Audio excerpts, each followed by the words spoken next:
Boo doo boo. Do do do do. Call on me. Call on me. I'm the same boy I used to be.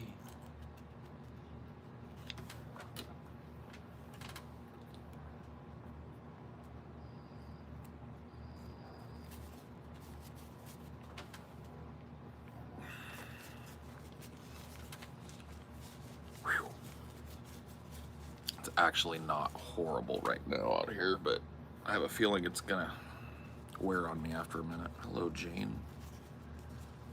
How are you today?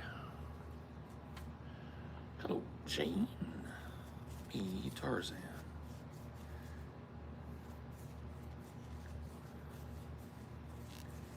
Need the Zigo? Well, you've come to the right place. These are not the droids you are looking for. These aren't the droids we're looking for. He can go on his way. You can go on your way.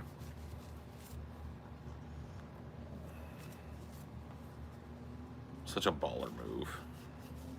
Dude, the Jedi mind trick is such a baller move, bro. That Jedi mind trick, dude.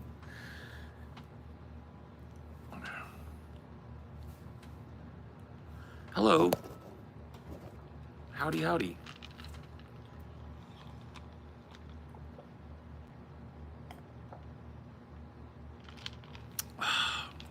Oh, that's good. That water's fucking dank. Yes. That was a hefty gulp.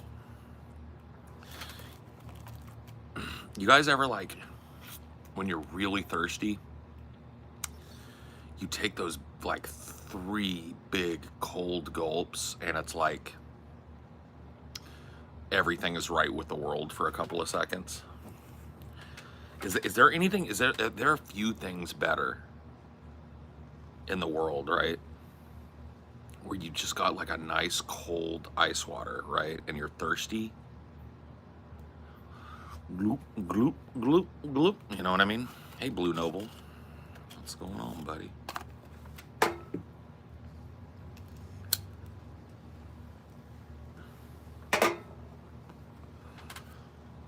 That 4-gulper, man. That big 4-gulper. There's nothing better. I hate water. I only get that feeling with soda. Damn. I get it with water. Central Cali heat is killing me, dude. It was 115 degrees today. It's probably still a good high 90s, maybe 95 at 9. Pretty rough. That's how it's treating me. Pretty fucking rough.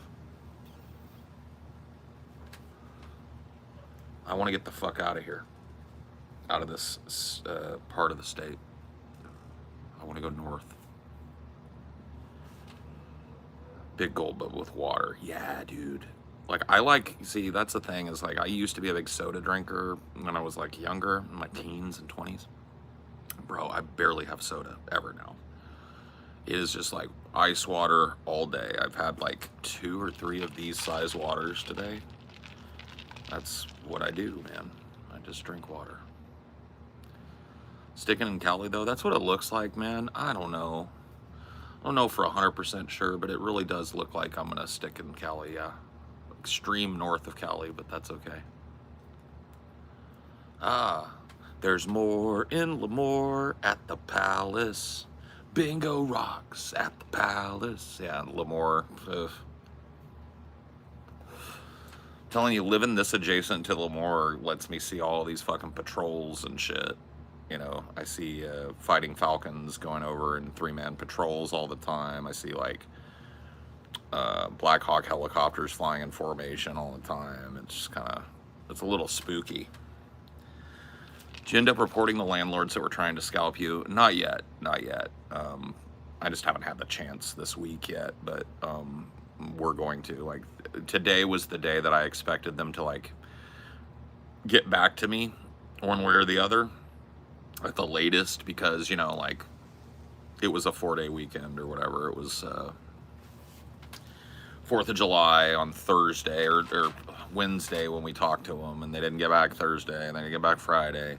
And I figured like at the latest, if they're gonna get back, they'll get back today, and there's just no contact today. So I think they're not interested whatsoever in renting the property to me, because I'm not willing to pay triple fucking rent in violation of California law. So we're gonna go ahead and report them to the local municipality in the town we're trying to move in, to Zillow, which is where we did the app, and to the California Housing Board. Just haven't done it yet, but we're gonna send all of our contact with them and all of our email contact with them and what we sent to them and what they sent to us, which was basically that, you know, the last thing that they sent us was a verbal agreement for moving forward on a lease, and that verbal agreement included them trying to charge us triple rent for move-in, and that's illegal in the state of California. Starting July 1st this year, actually, it's illegal for any landlord in California to ask more than 1 month's rent for any deposits. That includes pet deposits, security deposit, etc. And when I pointed that out to them, they got very, very mad and tried to argue with me at first and say, that's not true. And I said, well, here, let me read you the state statute. And after I read that, they clammed up and were like, well, I don't even know. I wasn't the one that processed your application. And I was like, whoa. So now you were very confidently telling me that I was wrong 10 minutes ago, and now you're telling me you don't know. Interesting. Well, I wasn't the one that processed your application. Well, who did? Connor. Well, can you get Connor for me? I'd love to talk to him about this. I'll have to have him call you back. Okay, please do. Click.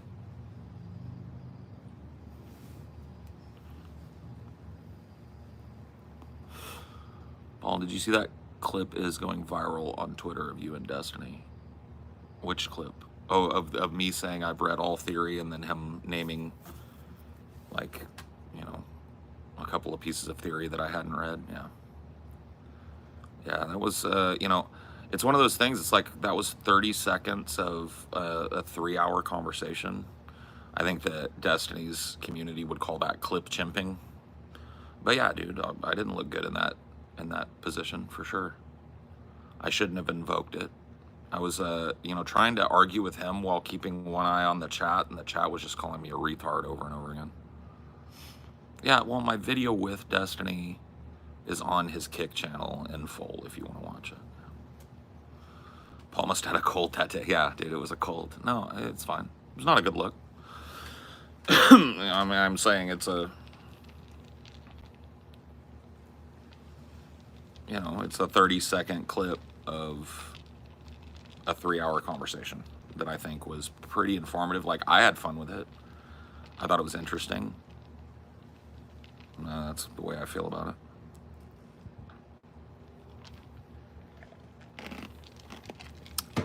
And Destiny dismantles.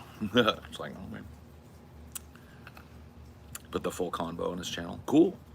That's good. That makes it easier to see, right? That's good. Call me.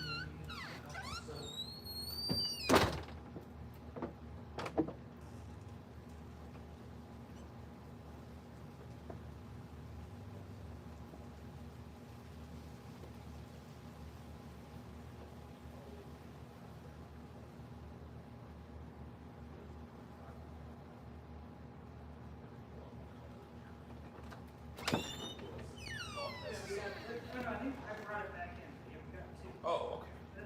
Okay, sorry.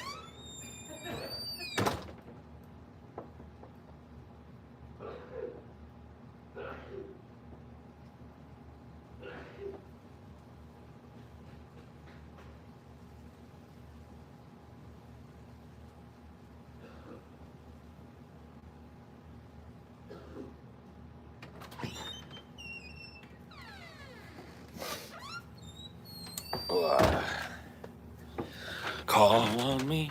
I'm gonna go get some more tomorrow during the show, probably. Yeah. No worries.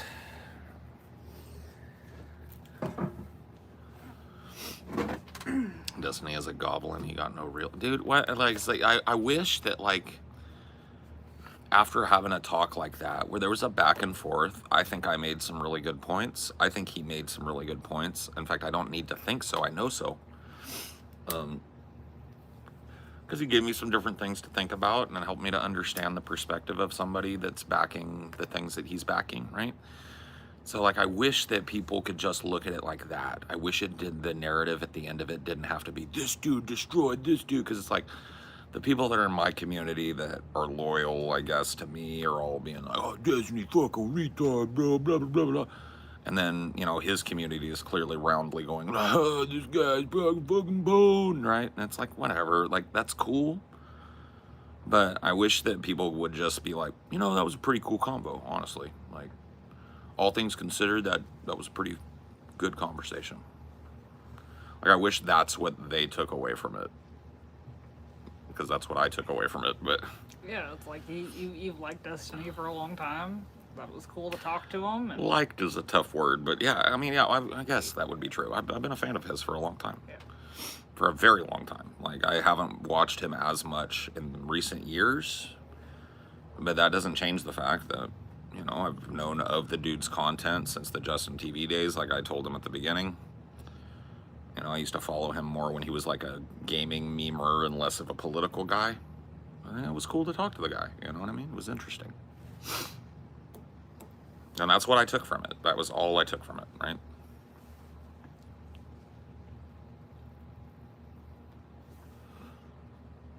He just comes across as non-genuine. Well, I mean, I don't know. He didn't come across that way to me. I felt like he was, at least for the most part, making genuine arguments. There were some times where I felt like he was purposefully slithering around the point I was trying to get him to talk about, but that's pretty standard when you're talking to somebody, like in debate. It's not the same as sophistry. That's No. just debate tactics. Yeah, I mean, the dude was definitely, like, knowledgeable on the subjects we were talking about. You know, and it gave me a different perspective on people that are thinking like him. Like, the two big moments for me in understanding his perspective, not agreeing, right, but understanding, for me, were him comparing a Joe Biden switch out right now to like a monetary investment, like the risk-reward ratio or whatever he brought up, right? The idea that, like, this might pay off bigger, but it also might fail bigger, and that calculation that you do in your brain is kind of what's keeping him with trepidation about replacing Joe Biden at this late state. I don't agree with him, but I understand his position better having given that analogy, right? And then the same thing went with Israel, right? The fact that he didn't immediately shout me down when I posited a one-state solution and actually spent a good hour with me talking about the ins and outs of a one-state solution was really refreshing to me. Because typically when I talk to people who I've labeled Zionist in the past, they do not want to talk about a one-state solution ever. He seemed to agree in principle that a one-state solution would be ideal, but that, you know, there's a lot, and look, listening to him go through his kind of run through of the history of the conflict, as one-sided as it probably is, gave me a better understanding of the complexities that I'm talking about, right? And that was good. That was all good.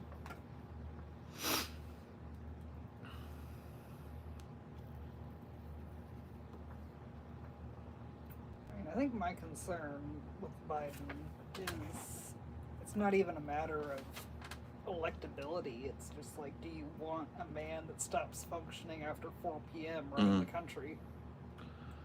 Right.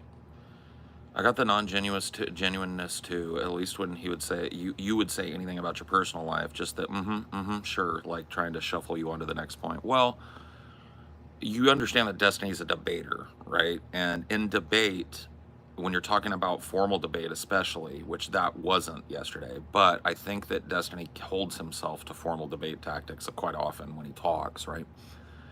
In formal debate, a personal anecdote is basically just a speed bump. He can't gainsay what I say about my family, but I also can't prove that what I'm saying is true, right? It's just, like, it's not really super useful.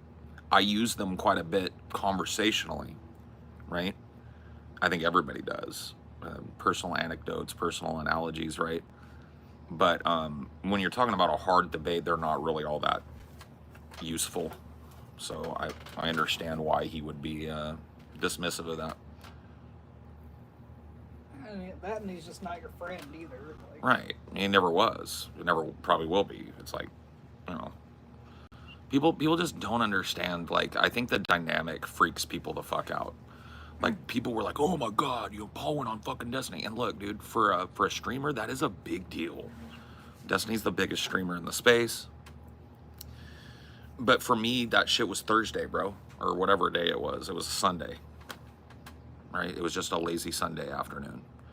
I didn't spend the day wringing my hands prior to Destiny coming in. I was literally yelling at people in his fucking chat when he pulled me in.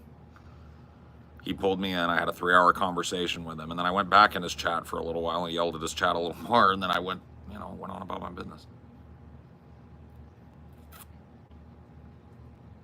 That was what I did that day. But for other people, it was like, fuck, monumental shit. It really wasn't monumental for me. It was a Sunday.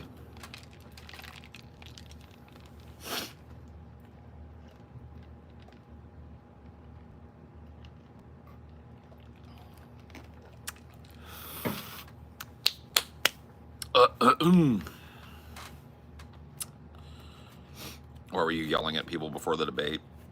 Destiny's like, this is one of the cool things that I discovered joining Destiny's Discord so that he could pull me in. Was he's got probably the most active voice chat of anybody that any Discord that I've ever visited, bar none. There is literally 24/7, 365, at least 20 people in there arguing. And so for me, that's like a dream, right? I just pop in there at any time and I can jump in on a fucking debate and listen to people talk and take a stand and argue. So, yeah, I was arguing in his Discord in another chat, not in his like stream chat. I was arguing in a voice chat in his Discord when he pulled me out of there into his private chat for the show.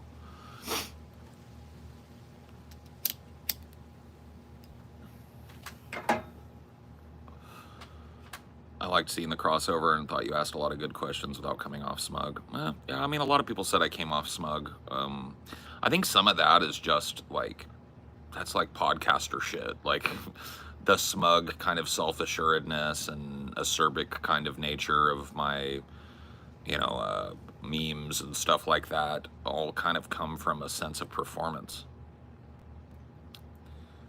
I need to get on there. I love arguing. Oh, you'd love that shit, Midspeds. It's just fucking filled with people constantly, bro. Constantly. I was in there earlier today.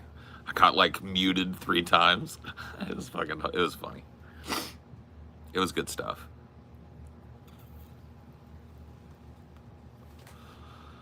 I saw Destiny's debate against Finkelstein there was a couple of times when I almost invoked it, but I thought that it would take us down a path of antagonism. His Finkelstein debate was a rout. The way that, like, on top of it, Norm Finkelstein never said his name correctly. He called him Mr. Borelli like 4 times. But I thought that, like, bringing up that conversation would have been antagonistic in a way that may have created enmity that wasn't there, and we wouldn't have gotten to talk, right? Like, but yeah, I watched the Finkelstein conversation, and Norm Finkelstein fucking sauced on him. It's horrifying.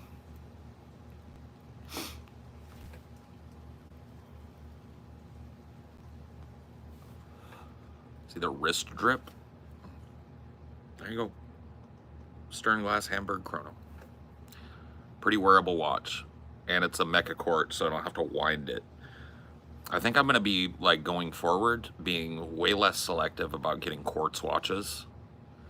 When I first started getting into watches, I was on mechanical watches only, really. And now that I own 2 quartz watches, well, I own 1 quartz watch, 1 digital. I love them all. So I'm probably going to end up getting that. Paul, you made me bring out my old Apple Watch I never used. Dope. Should watch mine and his when you're dying of boredom. Yeah, that's cool. I didn't know you talked to Destiny all those years ago. How are you this evening, Paul? Hope all is well. Pretty good, man.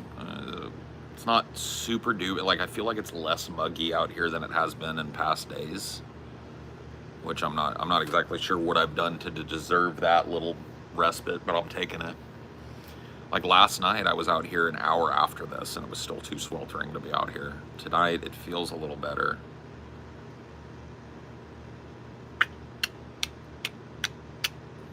But yeah, no, I'm doing all right.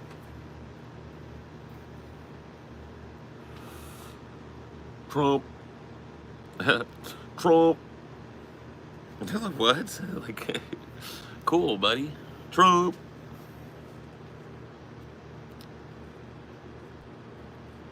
How you feel about boutique brands? I'm personally a mechanic guy, by the way. Artistry and engineering, really. Yeah, well, that's all I buy. I mean, this is a Stern Glass watch. This is a boutique, like, or what we call in the watch world a micro brand. When are you moving out? I would imagine ASAP. Yeah, like I said before, we had a pretty good line on a house in the town we're trying to move to, but they tried to scam us. So we backed out of that deal and we're now looking again.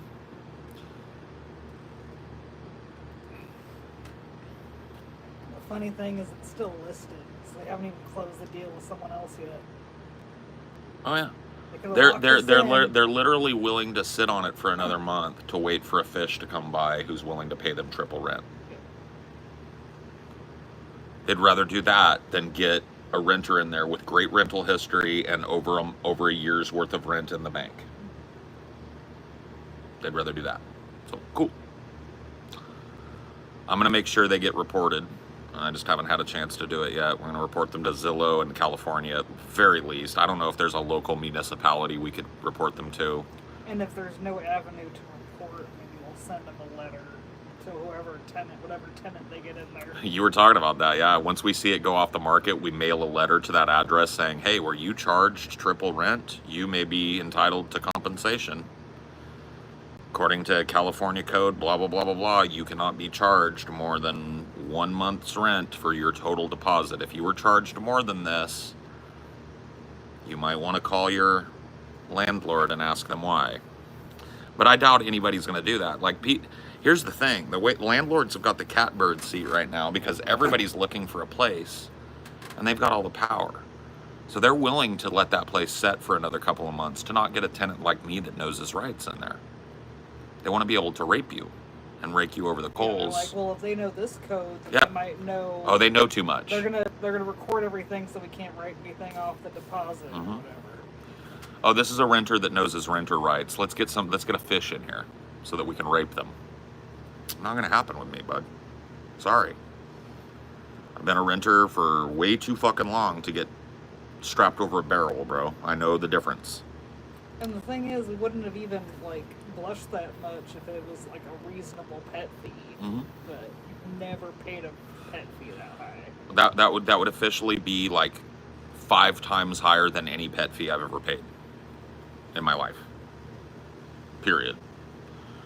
And it's just not gonna happen. It's illegal.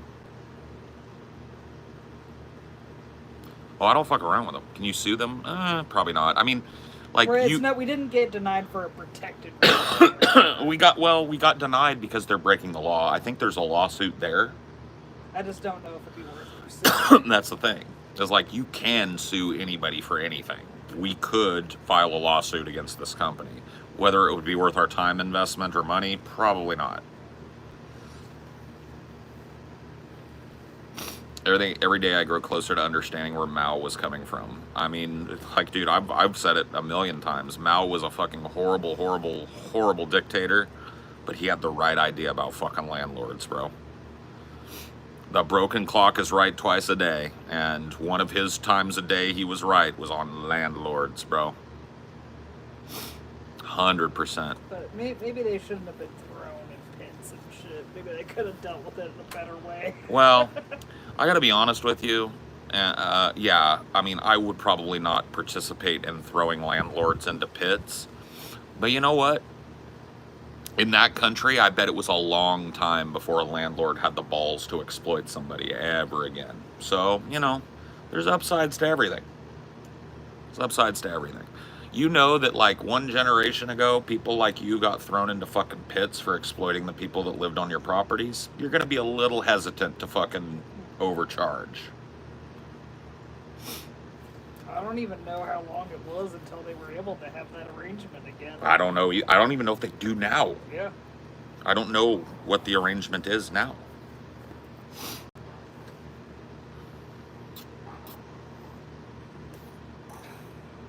You were so disheartened by the Chinese censorship of that free body. Oh, it sucked. Did it just ruin it for you the more you dwelled on it? Almost, because it was just like they're, like they were hitting it out of the fucking park. They were following almost line by line of the book. They were literally hitting it out of the park, but then they decided that they were going to completely gloss over Yawensia's story. Completely gloss over the People's Revolution part of the book. Completely gloss over why Yawensia would sell out the entire human race to a fucking alien invader. Like, all of that shit just gets, like, lost in the sauce because they don't want to show the brutality and negativity of the People's Revolution. All these fucking years later, they still cannot confront the brutality and negativity and environmental degradation of the People's Revolution, which is really the core of the book. The book is about the People's Revolution. So, fucking China sucks. Their censorship shit sucks. Their inability to confront their past sucks. And it is disheartening. I mean, to be fair, America's not always great at it either. Yeah, no. Weren't you a landlord in 06, Paul? Yeah, I was a landlord, not in 06, but I was a landlord from 2014 to 2018 when I sold. And I used a management company. So I basically did nothing but write checks for broken toilets or carpet replacements or window replacements or whatever. When shit would break, I'd write a check for it. That was all I did. But yes, I was a landlord for 4 years.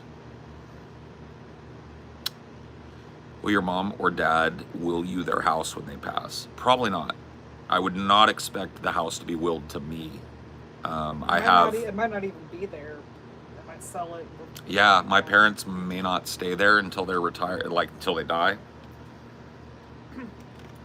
But even assuming they do, I don't think it gets willed to me. I definitely, if it was willed to me, I would make sure that nobody in my family needed it before I did anything with it.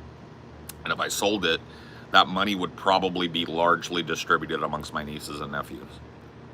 Because I think that that was what my parents would want. I do not want to live in Madeira. I do not want my parents' house. So.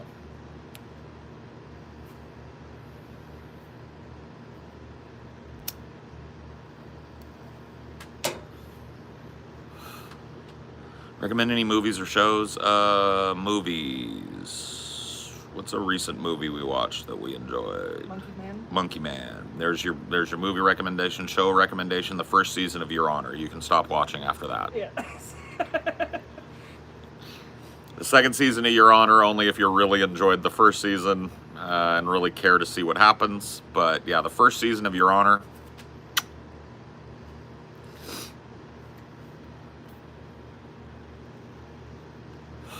Dune 2, yeah. I saw that this year as well. It's good.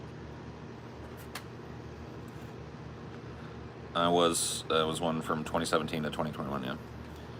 Wow, you are still online. Well, I started 28 minutes ago. Is that too long? Should I end it now? Have you seen the new Beverly Hills Cop? I've seen the advertisement on Netflix for it. I have not watched it, and I'm not really interested in watching it either.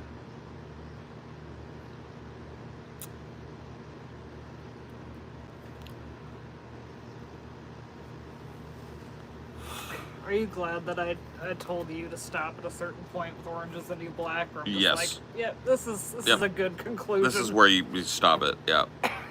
Where are you from? I'm from California. Where are you from? I'm in the Central Valley of California, near Fresno, California. Right in the dead center of California. Like the geographic center of California. Also known as the Pit of Hell. Also known as the Seventh Circle of Hell. Or the San Joaquin Valley, depending. The oven of America. Yeah. Do you know Iran? I don't know a lot about Iran, but I'm aware of Iran, yes. So you're from Iran? Very cool. Still, as in I can't believe Paul is still YouTubing. Oh, okay, got you. I didn't know. Yeah, no, I'm still YouTubing, bro. Still doing it. 2007 and climbing.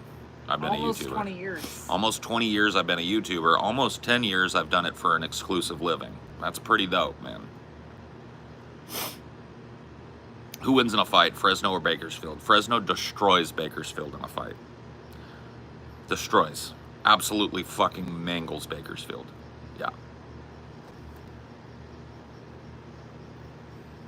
And we got like parks and shit in Fresno.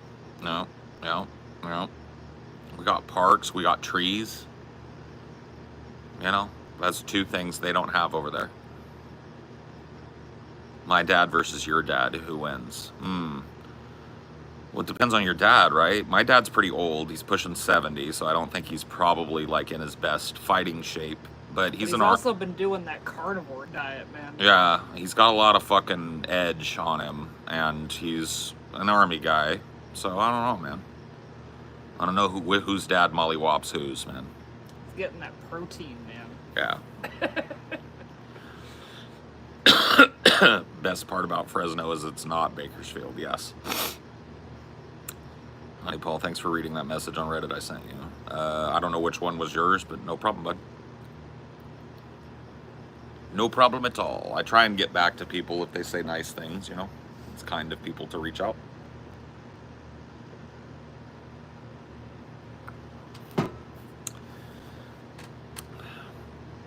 Yeah, my dad's pretty strong too. I mean, he was a mechanic. So he's got strong arms and strong hands, even for an old kind of dude. So I wouldn't say my dad would be a pushover, but yeah, I don't think he's a trained fighter or nothing. That used to be big shit back in the day. Let me tell you, my dad could beat up your dad. Shit was fucking heavy shit on the playground. When you said that shit, people wanted to see it happen. You know what killed it? What? Fathers being absent, man. You don't bring up someone's dad unless you know. Yeah, true. True. I don't know, is divorce a big thing in your community or not really? Like how so? When you were a little kid, where a bunch of your friends' families had divorced and shit. To be honest, no. No? Yeah. Most of my closest friends, at least during my childhood, did not go through divorce. Yeah. Most of my closest friends were all with their original parents. So, or like in their original parenting situation. So yeah, no. There was a lot of bastard kids in my class where their parents weren't married when they had them. That was not common in my area when I was growing up either.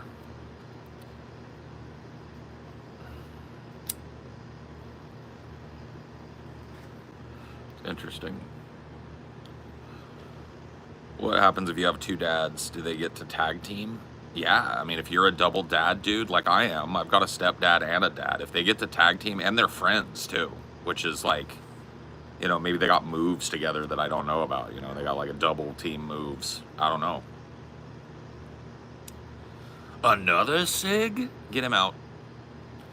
These motherfuckers that just want to make commentary on a grown-ass man's fucking personal life choices all fucking night long. I don't get it. I don't get it, bro.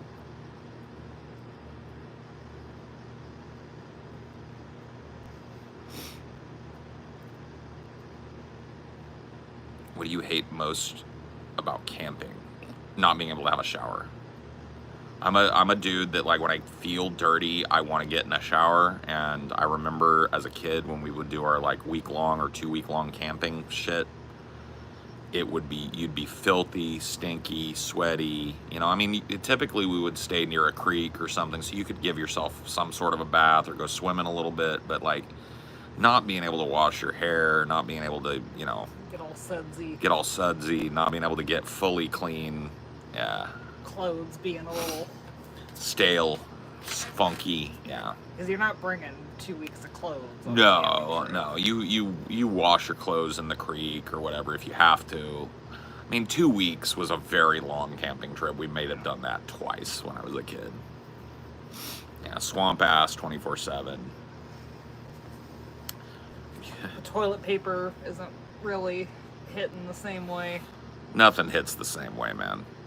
But it is fun being out in the woods. It's not like something that would chase me away from a long camping trip. It's just my least favorite part, is what you asked. My most favorite part about camping is the scariness of the night. A lot of people hate that, but I love being in the deep woods in a tent, quietly laying on my back, listening to the woods. That's spooky. I like that.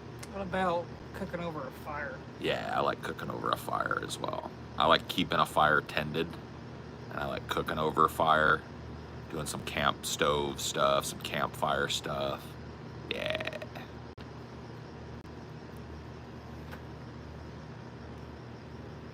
I did very little like actual camping. It was mostly like Glamping. getaways and stuff. Yeah, where like there was a shower and toilet. Yeah, I did some glamping too, for sure. I got walked in on in the shower though. Or was Locked in? Walked in. Oh, walked in on in Yeah. a shower. Oof. Oh, that sucks. The lock didn't work, I guess. And they were coming through, coming clean, and they opened it like, whoop, sorry. Ooh.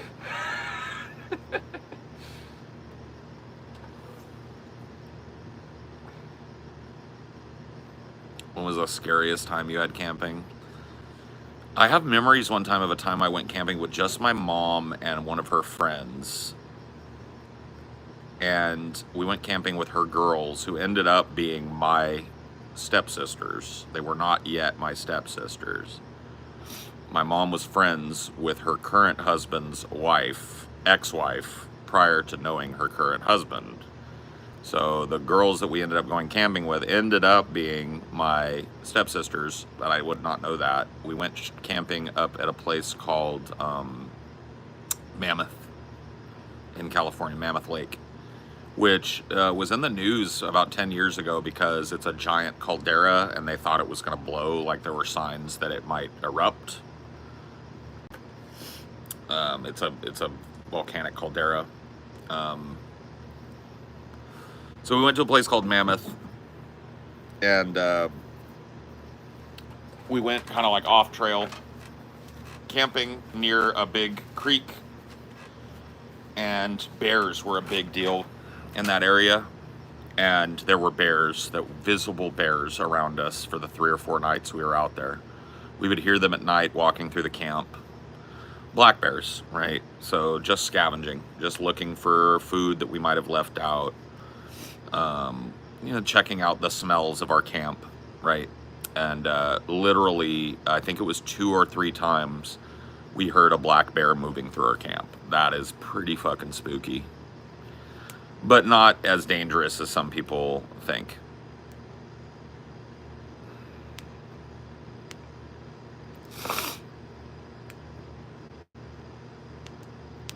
Routinely do 1 to 2 week semi-remote camping trips with friends, and it resets your life for a while. It really does. It does, yeah, man. I haven't been camping in a long time. I don't really have the gear that I would need to camp, and it can be pretty expensive. Like for me to get a good 2-man tent for me and Amelia, and all of the kind of like camp stove, camp lanterns, all that stuff, it'd be like a couple grand probably. Little fire axe and tools, and probably would want to get a 30-06 or something to bring with me, or like a 12 gauge at the very least. Once I was done getting all the stuff you want to have in a campsite when you're doing semi-remote, I'd probably be 2 or 3 grand in the hole. That's a pretty fucking big bite. That's a pretty big bite, man. I had a Grizz walk through one time in northern BC. That's a different level of spook, see? There's no Grizzes in California even back when I was a kid. Or very few of them, you know what I mean? They were all black bears, California black bears. Black bears are very skittish. That's why you're not scared for your life when you hear them rummaging your camp. They're not really looking to break.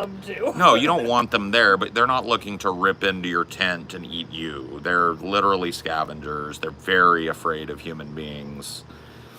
You know, you can make a loud noise from inside of your tent. Ding, ding, ding, ding, ding, ding, ding, ding, ding, and they'll just, you know, and go off. Ever had any close snake encounters? A bunch, bro. California diamondbacks are really populous in the area I grew up in, the foothills where I live now, right? So the diamondback rattlesnakes, copperheads, both of those types of snakes. I remember I had one time where I was a little boy and I would run around our unimproved land with my dog Casey. She was an Irish Setter Golden Retriever mix, ex-fire dog. She loved she would write like, it was like one of those idyllic dog and boy kind of things where every time I was running around, she always had to be with me, watching me. And I remember one time I was walking through, just kind of like going through the tall grass, you know, and she started whimpering. She was like, hoo, hoo, hoo. And I was like, what's up, Case? And as I turned around, I heard shh, and I looked like right up and to the right of me. There she was. I was like, we're gonna go around this way, Case. You know what I mean? It wasn't the first time I'd seen one, but it was a very close call. I was not looking down at my feet when she whimpered. So that's a pretty rough one. Yeah, a moose is way scarier than a bear. A moose will fuck up your tent, try and kill everything in it. Yeah, if you get caught lacking, and I would much rather bump into a black bear than a moose. A moose will straight out kill your fucking ass. Yeah. I've never run into a moose. No moose in California either. Concerned about that type of stuff when you move? There will be more bears near where I'm moving to, but I'm not super concerned about it. I don't plan on storing a whole lot of like food outdoors. I don't plan on being retarded and letting my animals live outdoors without supervision, so I'm not real worried about it.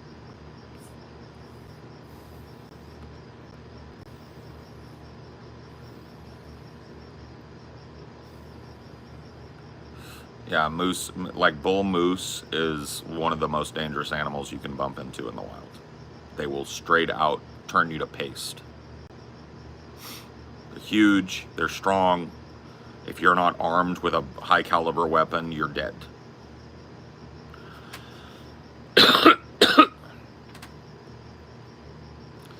You just moving to a different part of Cali? Yeah, extreme northern Cali. Right on the northwestern border of California is where I'll be trying to move to soon.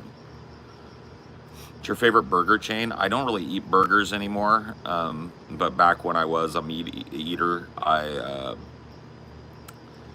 would probably say, like, chain burger wise, probably, if you're talking like fast food burgers, I would say the Baconator from Jack in the Box is probably your top burger.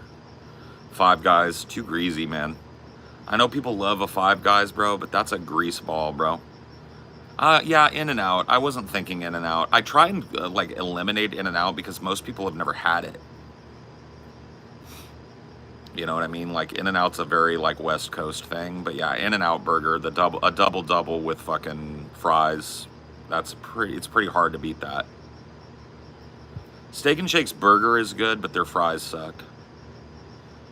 You ever played any MMOs? Yeah, I played Ultima Online, I played Asheron's Call, I played EverQuest, I played Dark Age of Camelot, I played World of Warcraft. I was a beta tester for World of Warcraft, then I did the open beta, then I played World of Warcraft from release till about, I think it released in 2004. And I think I played it 2004 through 2005, and then I kind of got bored of it. I've been back. I've checked it out a couple of times over the years and played for a month or two. What are your religious beliefs? I'm a Zen Buddhist.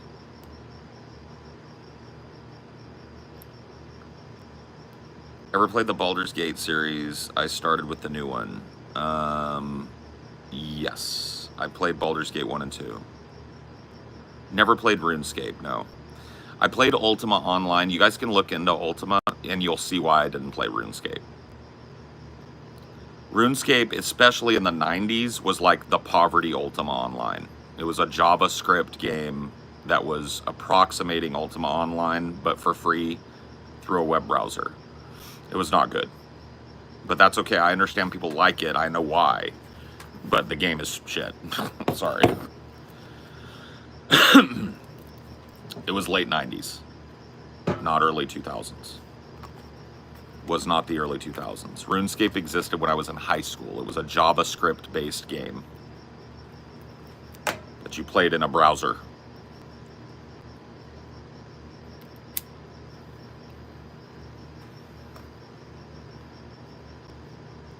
Yeah, Ultima and RuneScape are completely different things now, yes. Yeah, RuneScape 1 was 99, yeah.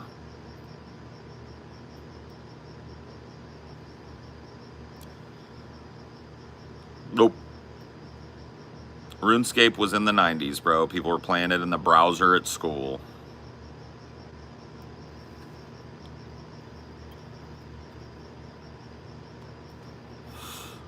People don't know that because like the full game didn't release until I think 2001, like the actual game client. It was a browser-based MMO in the 90s, and I'm talking like 97, 98.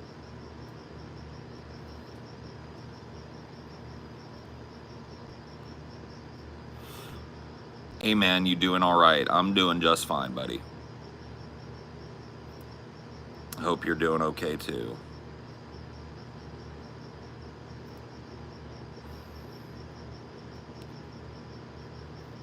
It just provably was. Yes, Smrots. You have a horrible name, Smrots. That's a fucking terrible name. But yeah, I don't know what I'm supposed to call you, but yeah, you're right.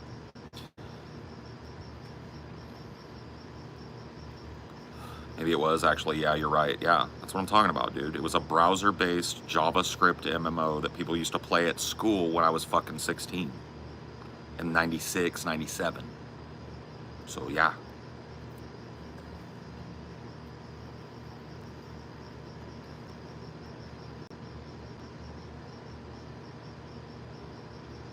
It storms backwards. Oh, okay, cool. Are you homeless? No. Thanks for the concern, though. RuneScape wasn't live until 99. Okay. I think you might be wrong about that. I think you might want to look, like, see if you can dig, and because dude, I had friends playing RuneScape when I was in high school, and I graduated in 98. Ultima came out in 97, I believe. Right around the same time.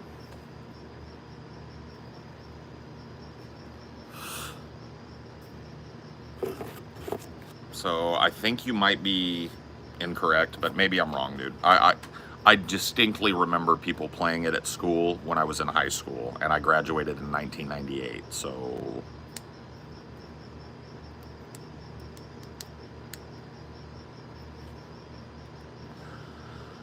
Paul, any reason why you don't stream on Twitch? Because I'd be banned on Twitch immediately. I'm too edgy. 2001 is when the original RuneScape dropped, January 4th.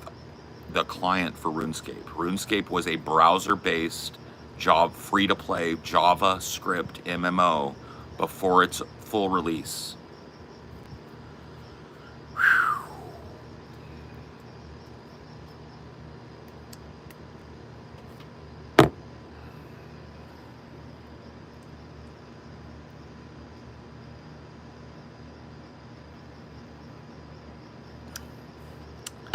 I remember watching people play it and laughing. And they were like, what? And I was like, dude, play Ultima.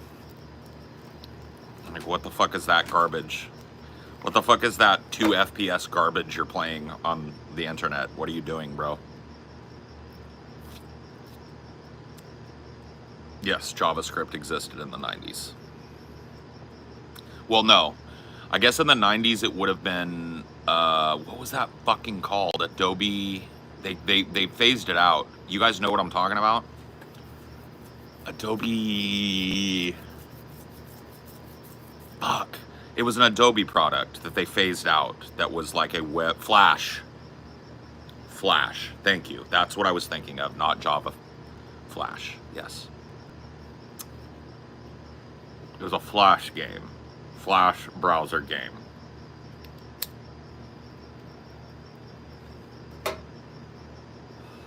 I found a random RuneScape history video that has the web browser game at 98. That's correct then. Then you have found the bottom of the barrel, because that is the era I remember seeing people playing it in high school. So you found the bottom. So 98 is going to be probably your earliest RuneScape.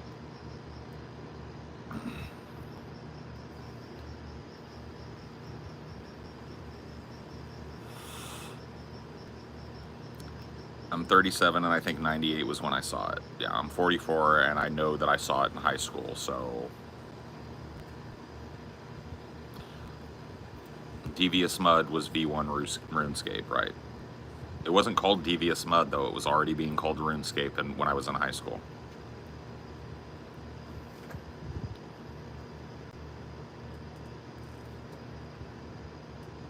Maybe it was something else, it was not. It was RuneScape. When I see old school RuneScape videos, I go like, oh yeah, that. I remember it. I remember the like 2 FPS thing and the little splotch that came up when you hit something, the little red splotch, 11, 2. 2 FPS as fuck, right? Like basically like 1 step per frame. It was Garbo.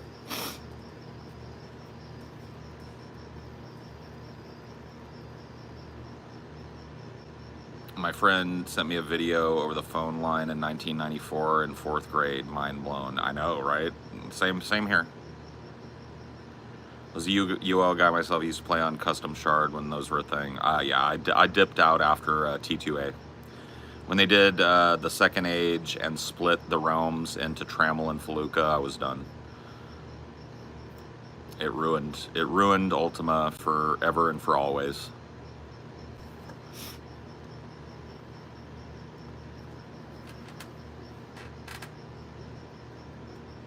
It was 2 FPS as fuck, bro. Am I wrong? It was Garbo. RuneScape these days is basically WoW. I've watched people do some like playthroughs where they limit themselves, like I can only stay in this one area, can I get to max level? And it's interesting to watch, but yeah. It just, to me, it still reminds me of a less feature complete Ultima Online pre-T2A, which that's not a good comparison because that game was probably the greatest game ever made. Pre-T2A Ultima was the most fun I ever had in a video game, bar none. Bar none.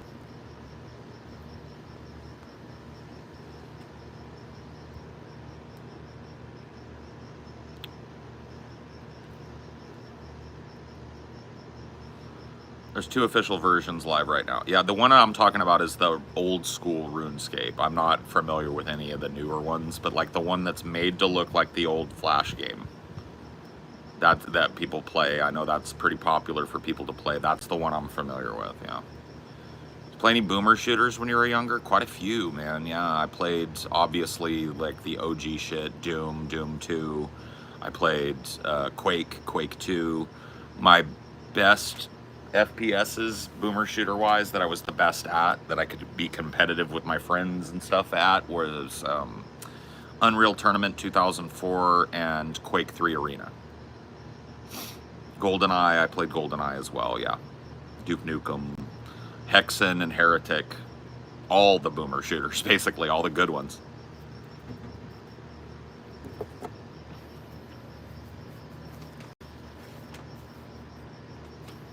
Yeah, one is officially hosted old school. The main one is RS3. Gotcha. I'm gonna go get a drink. I'll be back. Perfect Dark. Somebody said Perfect Dark when I was walking away, dude. My friends would not play me at Perfect Dark because of that gun that could see through walls. I was the one that figured out how to use it. So I would set up an auto turret at a dead end that would kill anybody that came around the corner, and I would just camp with that fucking gun, the X-ray gun that saw through the walls, based.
Call me in the house of boo-doo-doo-doo.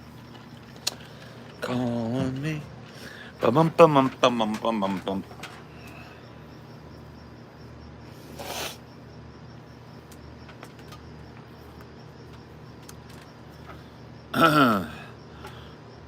Turok and Time Splitters, yes, yes, both. How the rocket launchers let you see where it's going. First person was so sick, and the remote mines. Yep, I know, dude. I know. Boomer shooters were fucking awesome, bro. I just don't have like.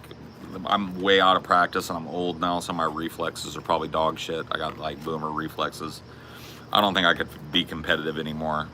I definitely can't play like modern shooters. So, you were thinking of the laptop gun, yeah, whatever it was, yeah.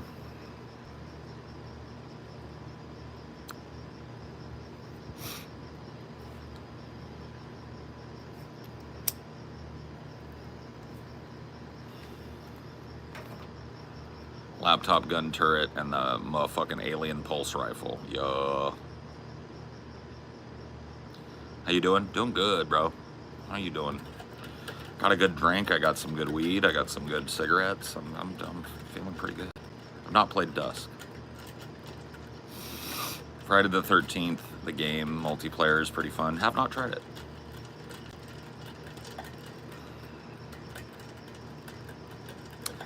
I have not played a whole lot of Baldur's Gate 3. I'm just waiting to have time. Like, I'm so inundated with other games right now, but it's on my list. I own it. I'm ready to play it whenever.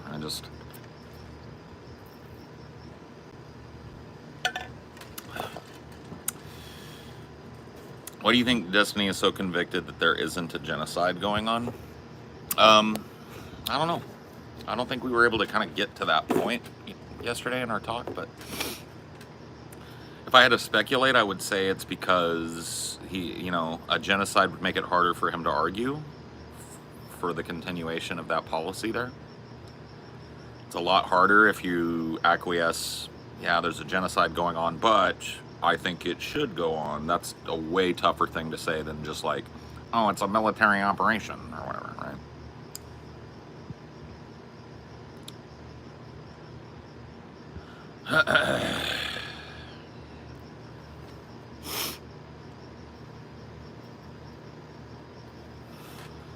Yeah, bud. He said I could hit him up some other time in the future and I could pop on again, so I probably will.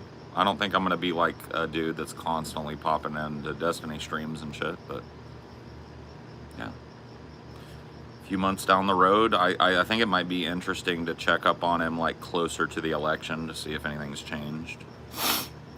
See how he's feeling about whatever's going on at that point. Might be kind of fun. So maybe a couple months from now, I'll fucking hit him up and see if he wants to do another stream. If you had to take away from that any mistakes that you made or anything you could have argued better, yeah, there was a couple of things probably, right? Obviously, the big, kind of like, I've read a lot of theory. Well, tell me what the etymology of, the perfect imperative is, or whatever the fuck. That didn't look too good. I probably shouldn't have invoked that. I would say also like allowing him to simplify the definition of genocide down to the mens rea definition, basically. I thought that was a good idea to explore, but not a good idea to allow him to stick with that definition.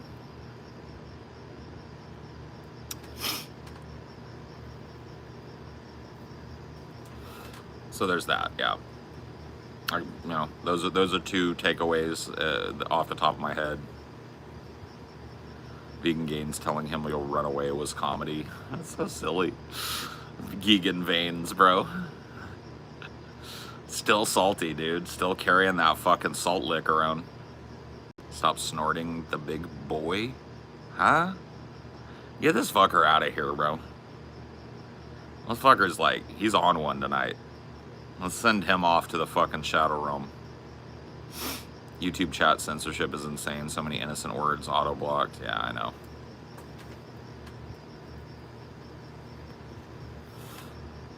And it was good since it allows him to explain why he thinks what's going on is not a genocide, but it doesn't really allow for you to make your case. Well, the mens rea part does. I think it's really easy to establish that Israelis and Israeli officials and Israeli military personnel have it in the mind to eliminate Palestinians.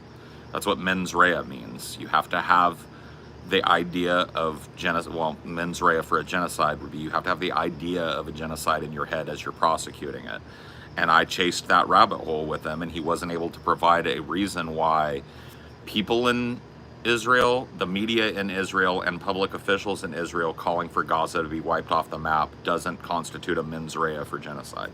So it was actually a pretty good line of attack for me, but I would have, I guess, going back in hindsight, after having that discussion, I would have brought up a more detailed description of genocide and asked him to go point by point there, right? But we didn't get there.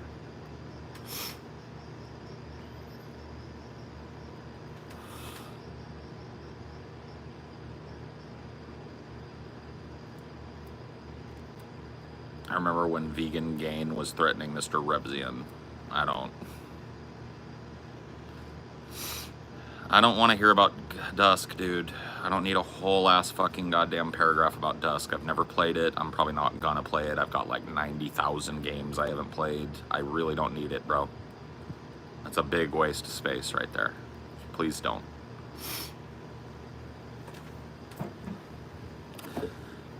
Trump 2024 gets banned.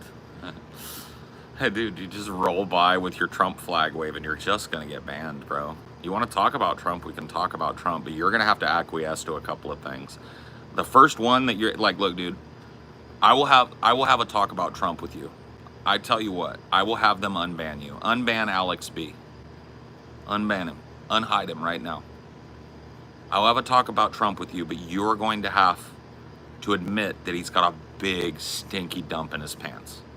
That's all I want. I will let you Trump 2024 in here forever, so long as you are willing to admit that Donald Trump has a big, stinky, smelly dump in his pants. If you're willing to say Donald Trump has a big, messy, liquidy McDonald's shit in his 3XL adult diaper, I'm willing to let you Trump post all night.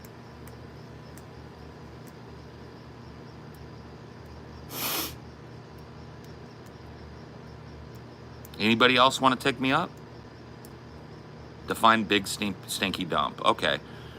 Well, Duder, we know Duder eats McDonald's all day. We know he's wearing a big 3XL adult diaper. So what do you, like, have you ever eaten a big bag of McDonald's and then taken a dump? I'm sure you have. If you haven't, it's pretty messy and stinky.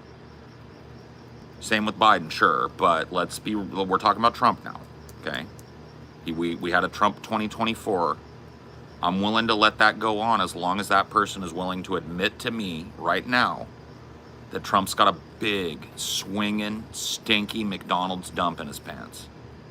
Swinging, stinky, bulging, probably oozing out a little bit, that he's got a stink cloud around him, right? That he shits his pants audibly in front of people.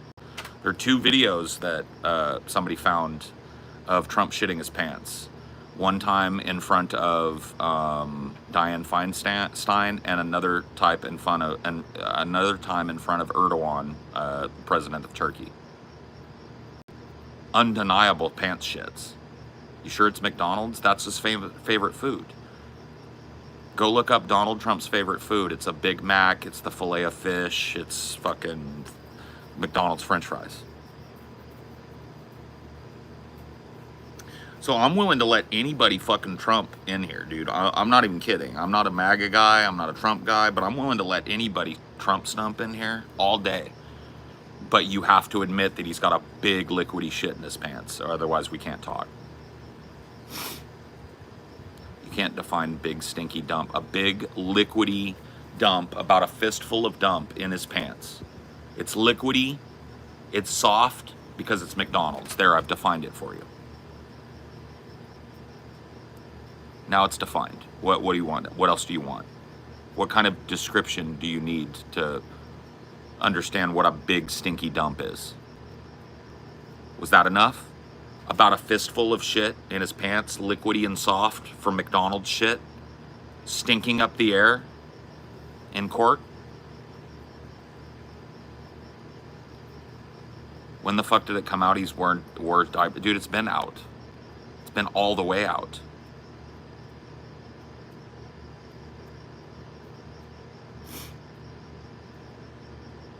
Funny how you got spanked on Destiny. If that's what you saw from a 3-hour conversation, bro, you can't be helped. But cool. I had fun talking to Destiny. I thought it was good. That was a good conversation. But if that's what you brought away from it, you're stupider than I can possibly imagine and way beyond my help, bro.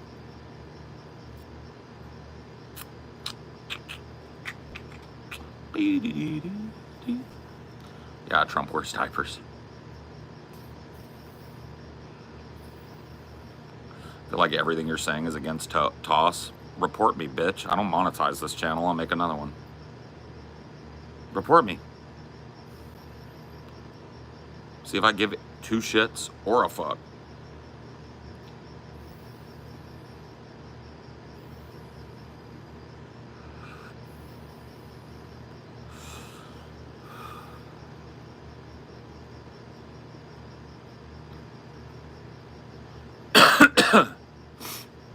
I'm a Destiny fan. Thought you handled yourself well. Thanks.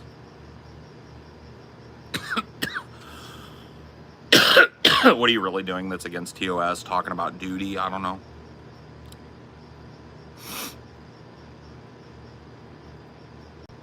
Are you kidding me? That dude is not even close to denial. Dude, the cope. I told you you can Trump post as long as you tell me, sir, Trump wears a 3XL adult diaper and it's got a big liquidy McDonald's shit in it. I told you, bro.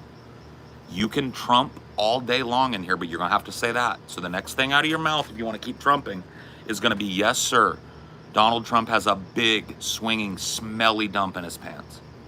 If you're willing to type that out, you can say whatever you want about Trump and I won't ban you. But if you say one more, like, Trump cope without admitting that he's got a big, smelly dump in his pants, you don't get to talk in here anymore. You're gone. You wipe or let it crust? I usually wipe, but, you know, sometimes you gotta let it go.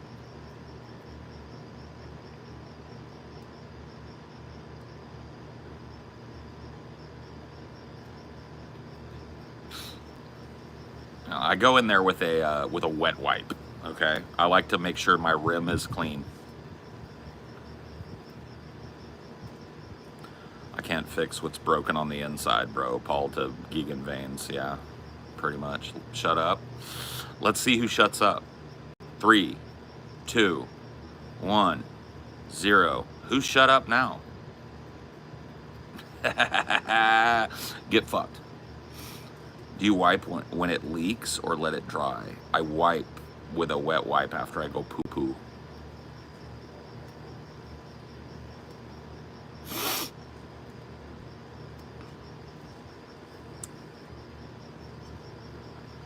You ever clean your bum with a shower head instead of a wet wipe for those messy occasions? I think I have in the past, but it's not a routine thing. There have been times where I've taken a big exploder, right? And I'm like, I just need to jump in the shower. I need a full body wash after that. That has happened, yeah. Imagine calling Paul retarded, but spelling it wrong and then getting banned. I know, dude. Dude, that would cause me a full-blown reevaluation of my life. But for these people, it's just a Monday. You know, it's just like,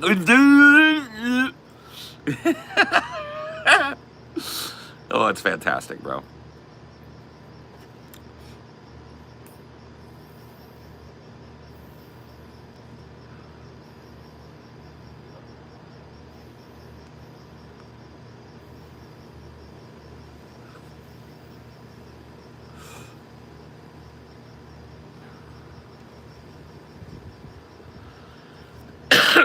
You can't reevaluate something that happens to you constantly.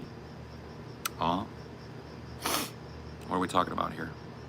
I think it's funny that they think they're posting, but it's shadow banned. Dude, there's so much of it. Dude, there's so much cope on the internet, and it's really funny to watch it fall right on its face and explode. Just like...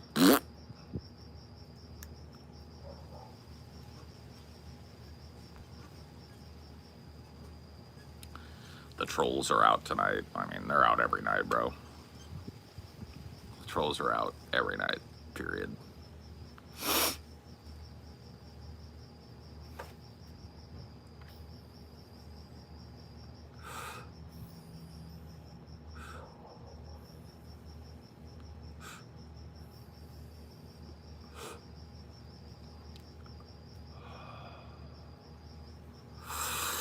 Whoa.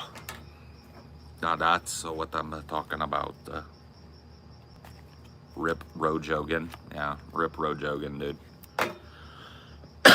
He was the best of us. He was the worst of us. Were you the guy who coached college debate? No. No, I did a couple of debates in high school, but never was like, I didn't go to the competitions and stuff.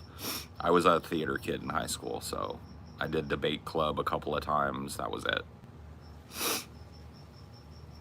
Can the mods see my screams from the void? My banned comment? You're about to be completely banned because you just wasted my time trying to talk to my mods. So, enjoy the actual ban now.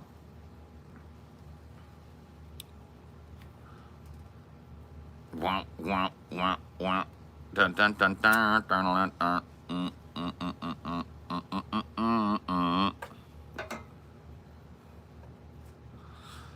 Anytime you interact with either Destiny or Envy, a torrent of retards invade your spaces. Yeah, that's kind of true. I mean, it's to be expected, right? Would you act for free? I have only ever acted for free, so yes. Did you kill it in the debate? I don't know. It wasn't really a debate. It was a conversation. I don't think anybody killed it. I think it was an interesting conversation. Went on for like 3 hours. It was a long conversation. The tism is hard to keep up with, I know.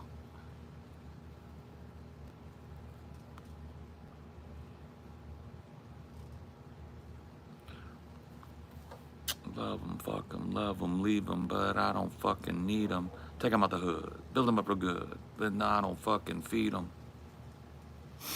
Bump, bump, bump, bump, bump, bump. Bump, bump, bump, bump, bump, bump. Big pimpin', man, and cheese, we be. It's the best way to send you a script. DM me.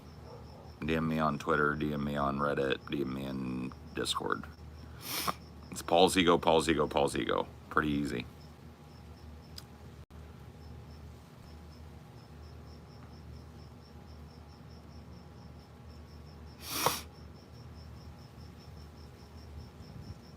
Do you have any memories of learning about the Paul Bunyan folklore? No, not really. Babe the Blue Ox. I remember Babe the Blue Ox. I remember Paul Bunyan being tall and having an axe. That's it. That's what I remember.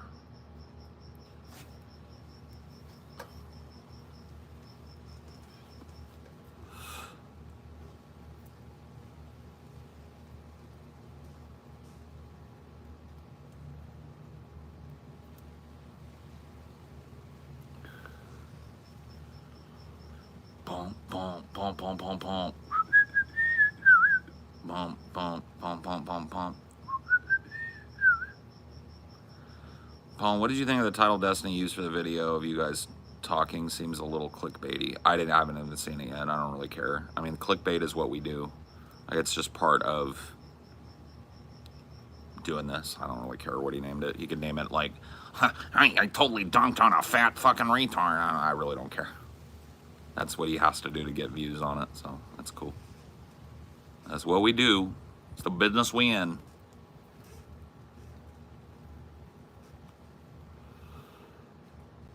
Arribidua. Arribidua. Arribidua.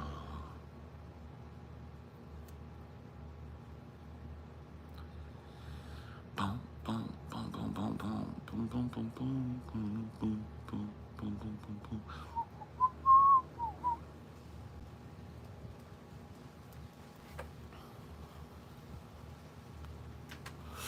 Ribidoo? And this or that questions that can be yes, no'd. These are bad questions. Ask conversational questions. Your should have an apostrophe re at the end of it. Your implies possession. That would mean it is my funny. So you should probably correct that going forward so people don't think you're retarded. Your is a contraction of you are. Your is a possessive. It means your car, your house, your dog, not you are. Got it? Now you know, and knowing is half the battle. G.I. Joe. You should have learned it in 3rd grade, but I'm happy to teach you now. I'm bad at spelling. You should probably get better. You should probably get a lot better. Do you like Destiny or Vosch better? I liked my talk with Destiny better than any of my talks with Vosch, but I don't know, like, I don't really like either of the dudes personally, like, in terms of, like, friendship stuff. I don't know them.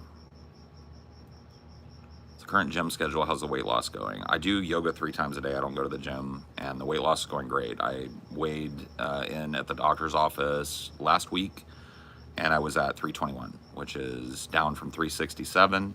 So in 6 months, I've lost about 50 pounds. Not bad.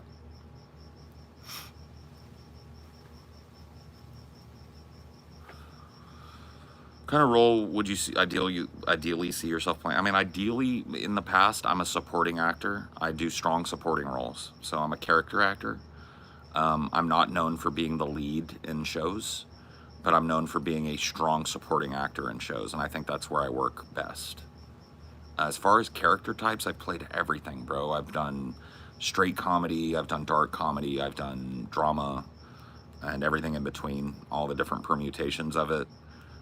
You know, I played Caliban in The Tempest, I've played a snake handling preacher, I played, you know, a guy that molests his teenage niece out of spite.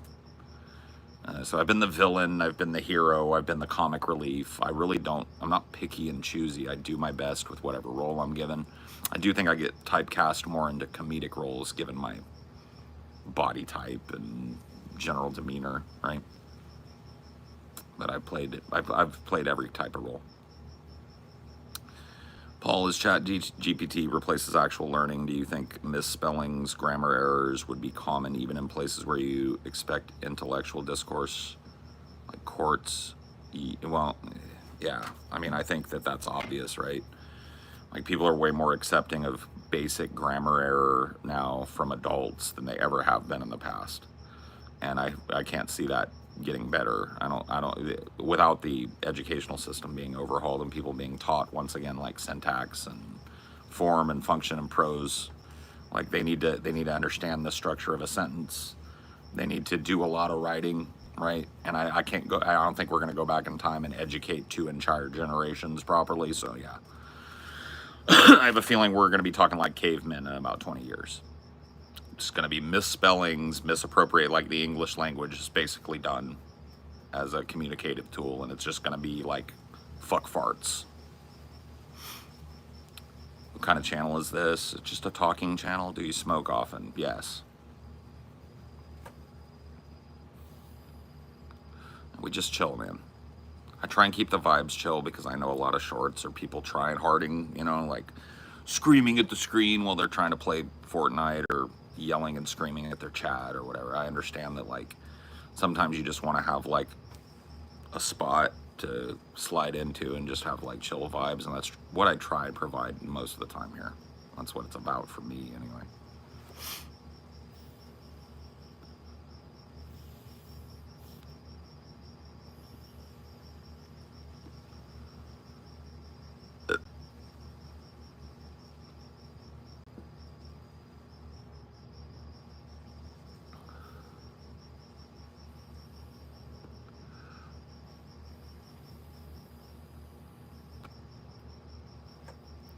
Any advice for conserving pan while having an insanely high tolerance? Bong.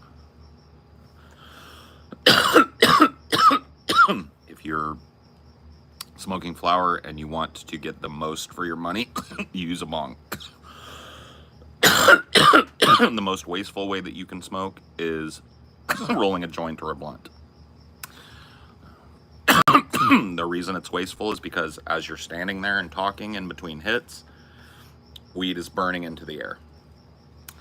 In a bong, you're lighting and inhaling, and that smoke is all being concentrated down into the bong. A little bit will escape out of the bowl after you clear it, but way less than you're talking about a joint just burning down over time, right?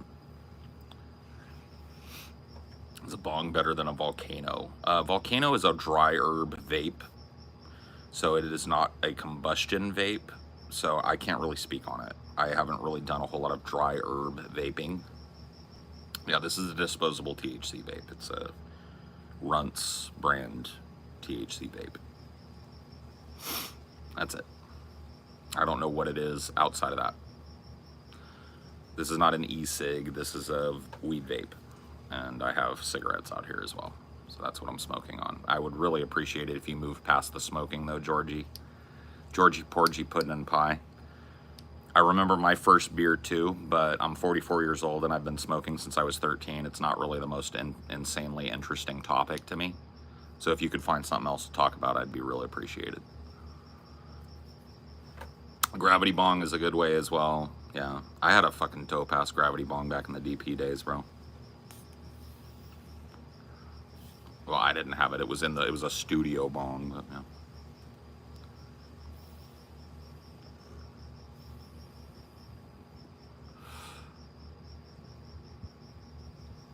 I mean, like, dude, it's my bad because I'm sitting here vaping in front of everybody, but like the fact that like just a dude having a weed vape and smoking a cigarette every once in a while is like the only thing that people can comment on as we're sitting here having a long form conversation is really kind of fucking sad to me. Hey, dude, you vaping weed? It's like, dude, I'm fucking California, bro. Everybody's vaping weed. What's next? Weed, doctor? Is that a weed vape? Is that THC or nicotine? I vape. What flavor is your vape? And it's like, oh, fuck, bro. Is this really happening right now?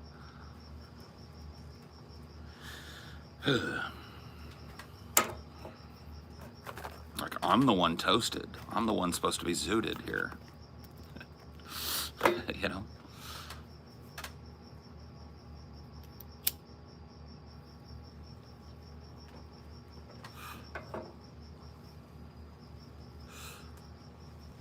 Everybody out here smokes, dude.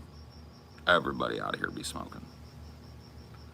Dang, why does it bother you so much? Because I do this for a living, bro, and you're the 15th dude that I've talked to tonight in the last 84 minutes. Does it make you feel ashamed? Are you trolling? Georgie Porgy Puddin' and Pie, are you trolling? It doesn't make me feel ashamed. It's like talking about drinking a beer with a 13-year-old. Hey, dude, you vape the weed? It's like a 13-year-old just wandered in here and wants to talk to me about beer. I'm not ashamed of it. If I was ashamed of it, would I smoke openly in front of people all the time? Whew. Man, it's fucking stupid.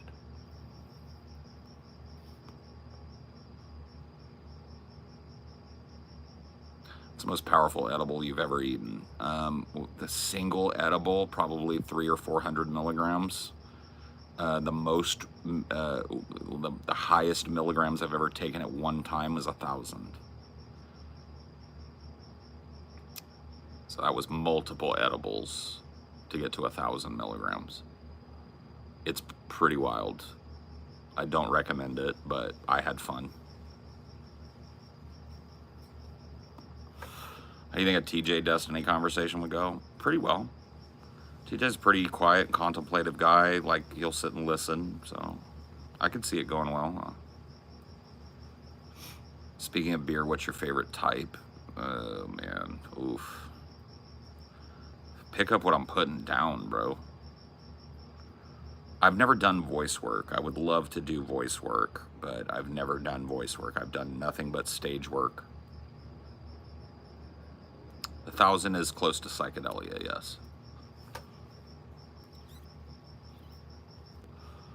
It's comparable at the very least. A Destiny Scotty convo is odd to think about. Yeah, I'm not sure how that would go. Probably not well. Scotty's not really a dude that's looking to spend his time doing that, you know.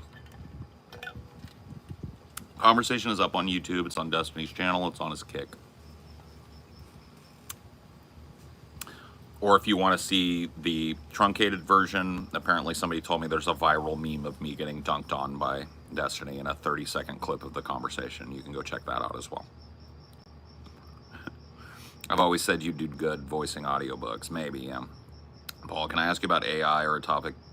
Or, yeah, you can ask me about AI. I'm fine with that. Any topic is cool. Other than the ones we've expressly talked about. I don't want to really talk about smoking or weed. Or IP, really. I'd really rather not talk about Israel-Palestine again today. But yeah, anything else is pretty much fucking good to go. Ask me what you will. I'll look at his channel. Yeah, it's up on, I think, his YouTube Clips channel, and then it's up on his Kick in full. I don't know if it's edited down on the YouTube side or what, but it's cool. Yeah, you can check it out there. What's your opinion of the Hollywood creeps that are all coming to light? Yeah, I don't know. I mean, Hollywood has been fucked up for a long time, bro. Hollywood has been, it's kind of like, so there's a documentary that you can check out from back in like 2016. It's called An Open Secret. I don't know if you've ever heard of it. Despite the viral clip, I think Destiny was way less of a dick to you than Vosch. Yeah, well, I got that. I just thought it was a better conversation in general. But, you know, I was a dick to him. He was a dick to me. And I don't think either one of us cared about that. Or a couple of times I blew up at him. A couple of times he blew up at me. But everything kind of just mellowed out and we kept talking. So, he tone matched a lot better. Yeah. I think he's better with us, more practiced at it. I think he probably wanted to unleash on me, and I probably wanted to unleash on him a couple of times, but I don't think it would have pushed the conversation in a good direction. So, Paul, would you say you've ever had a muse in the form of a woman, etc.? Yeah, I mean, maybe. When I was in, I mean, like, look, you got to go back to high school for this. So but I was really, really head over heels in love with one girl all through high school. She was definitely inspired shitty poetry in my heart, but I wouldn't say that I'm traditionally a dude that needs a muse. A muse is something that an artist will use as a focal point for their art.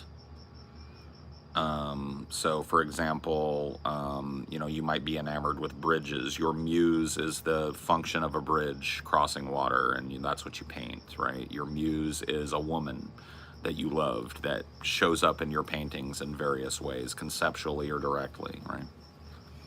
Hey, Paul, have you ever watched any of the McJuggernuggets series? No. That's a bad question, bro. Any question I can answer with no and begins with "have you seen" is really a bad fucking question. Try and ask questions that can't be answered with a no, because it's really a waste of time for me to answer them. Cool? Cool.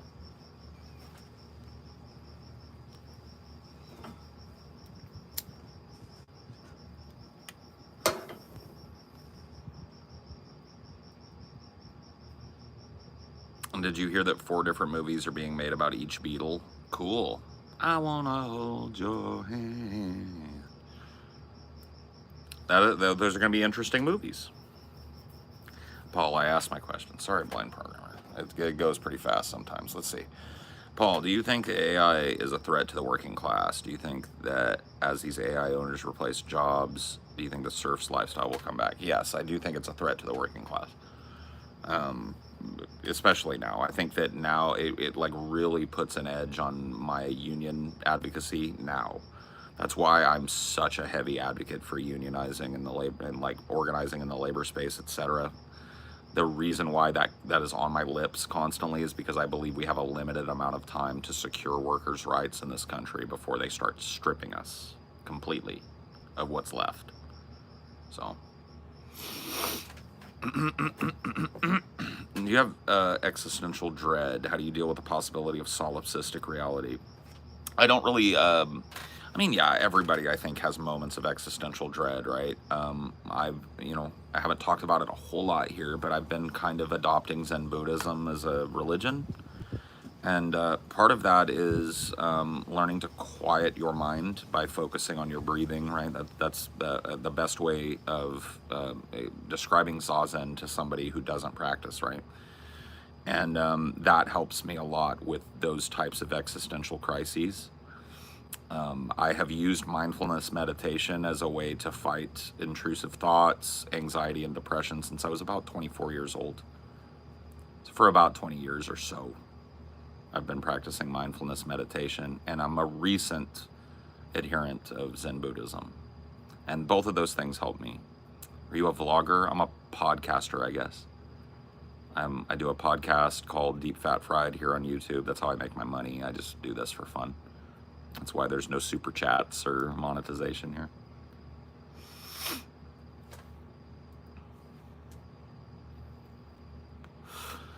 Paul, can I rub your belly at like a Buddha statue at the Chinese restaurant?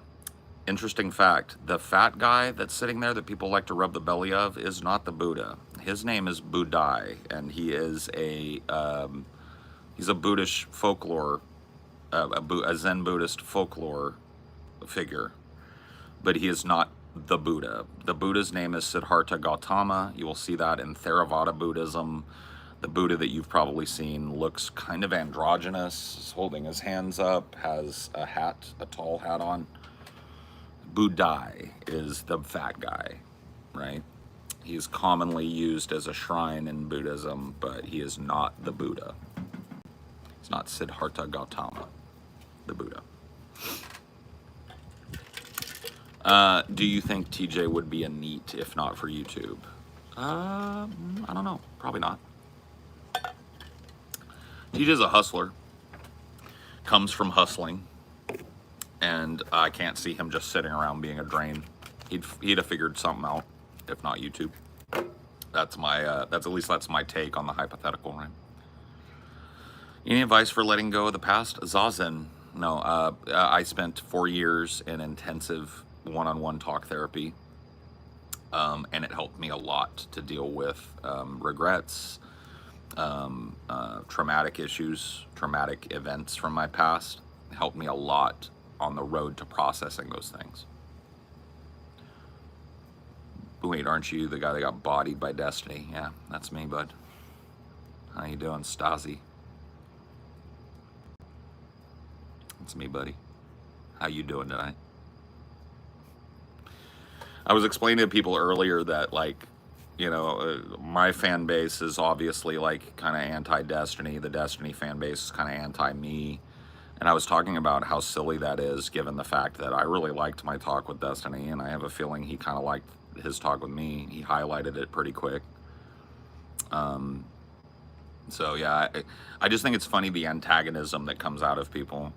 Because, like, everybody, like, there have been a few people that have popped in here tonight being like, dude, have you seen this viral meme of Destiny poning you? And I was like, no. Well, I've seen the video. I didn't know it went viral. It was 30 seconds of a 3-hour conversation, and it was a Sunday. That's what it was for me. I've been a content creator for 10 fucking years, bro. I'm the dude that brought down Milo Yiannopoulos. And I caught endless shit for that for about 6 months until that clip was used to destroy him destroy his career. He was one night from being the keynote speaker at CPAC, and then they dropped the podcast clip that I made with Milo 6 months before, where he admitted to supporting the idea of older men fucking teenage boys as an intro into homosexuality. That ended up getting him canceled worldwide, and now he is a chiclet-toothed grifter because he bumped into me one night 7 years ago. So if you think that, like, having a Destiny short out about me where he pwned me or whatever is anything but like a ripple in the water to me, you're just absolutely wrong, bro.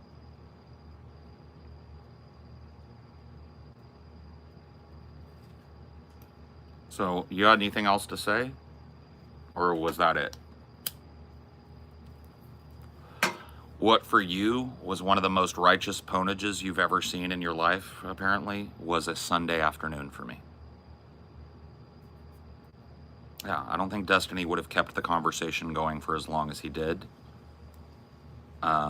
without enjoying it. You watch Vosch? I don't watch Vosch, but I've talked to Vosch three times on his show.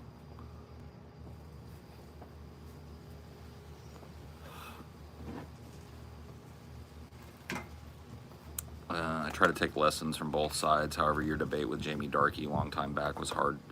Hearing Jamie make what seemed to be apologist arguments for rape. I don't remember that debate, but whatever. So you're a debate guy? Not really. No, I don't call, like talking to Destiny yesterday, a debate. A debate for me has a moderator, agreed upon time limits, agreed upon issue limits, etc., right? None of that happened. We had a free-form, tangential conversation yesterday. So that's what I did, yeah. Debate is not my thing. It's the greatest ponage you've ever seen on YouTube. Captain O'Awesome revealing that he fucked Fake Sagan's girlfriend and then releasing the revenge porn of that was the absolute most earth-shattering ponage I've ever seen done on YouTube, and it happened in 2008. I've never seen ponage that hard. Captain O'Awesome made a video and he said, I have something to tell you, Fake Sagan. We've been fighting a long time, but I think it's about to end. I have something to tell you. You know your girlfriend?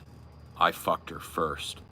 When you put your cock in her pussy, I was there. When you stick your tongue in her mouth, my dick was there. And here's the proof. And he put a link up, and the link was to a fucking, it wasn't Pornhub at the time, whatever it was, X videos or whatever. And it was Captain O'Awesome fucking Fake Sagan's girlfriend doggy style on a bed. I do not think that there will ever be a ponage more brutal than that. I mean, you could get fucking absolutely dunked on. Let's say that 30-second clip that went viral between me and Destiny was the whole 5-hour conversation or 4-hour conversation, whatever it was, right? That still would come in well under the bar of I fucked your girlfriend. And here's revenge porn of that. Yeah.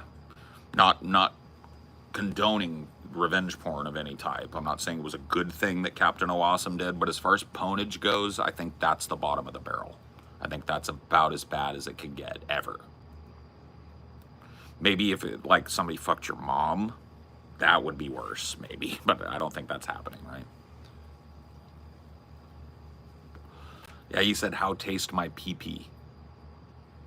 How taste my pee-pee, Fake Sagan?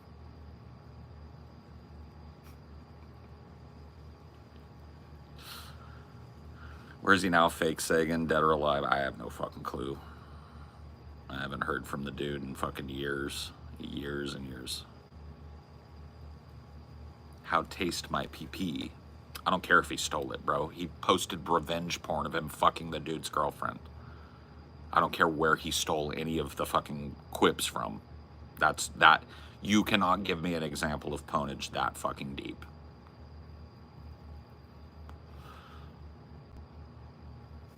You just can't. There's no comeback from that. And Fake Sagan tried. He made a video where he screamed at the camera and said, "You humiliated her. I'm gonna destroy you. I'm gonna box you. I'm gonna kill you, man." And it was just like, bro, you probably should have just let that one fly, bro.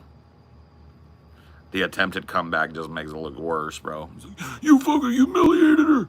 I'll kill you. I will kill you. And it was just like unhinged bullshit. Yeah, dude. There's no there's no comeback. You can't have a comeback with that. You know, that's the top of Ponage Mountain. Have you ever seen a ponage worse than that? I disagree. You disagree? Oh shit! That's why you've been so quiet. Okay, so why would that not be a good ponage? Well, he's saying he fucked her before she was ever his girlfriend. Yeah. So it's just stupid shit like, oh, she's used up because I used her. Yeah, you're right. But I mean, like, okay. Try and put yourself in the spot. You're a content creator. You're dating somebody. You have no fucking clue that this person prior to dating you knew the guy that you've been arguing with for 6 months viciously. It escalates. That dude releases a video where he links porn of you and your fucking significant other. Right? It's him. It's porn of him, right? Porn of the guy with that you're arguing with your current significant other. I mean, like, is it right? No. I mean, it's a woman all used up because some dude fucked her first? No. As a guy, does it feel good to have your wife splayed out by the dude you've been arguing with for fucking 6 months? No. It's just, it's maybe stupid, but it's a man thing. That would be rough for any man to deal with. But that's not pwnage, it's just like someone fucking with your partner. Oh, I mean, pwnage was pwnage, right? So, like, you weren't around during the early pwnage days on YouTube. Pwnage was pwnage. It was who was funnier while making fun of somebody else. Who was more ruthless with what they were willing to say about that other person. How well did you eviscerate that person with insults while dismantling their argument? That was the most important thing. But there's no argument being addressed there. Well, I mean, it's just at a certain point when you've been going back and forth for 6 months, there's no argument being addressed at any point. It's just interpersonal conflict for views, right? That's why it's pwnage. This pwnage wasn't about being correct. Not even like attacking him. It's just saying it's putting himself in a position where he can just like say, well, yeah, but I fucked your girl. Now, is that pwnage in your mind? No. Was that pwnage back in 2008? Fuck yeah, it was.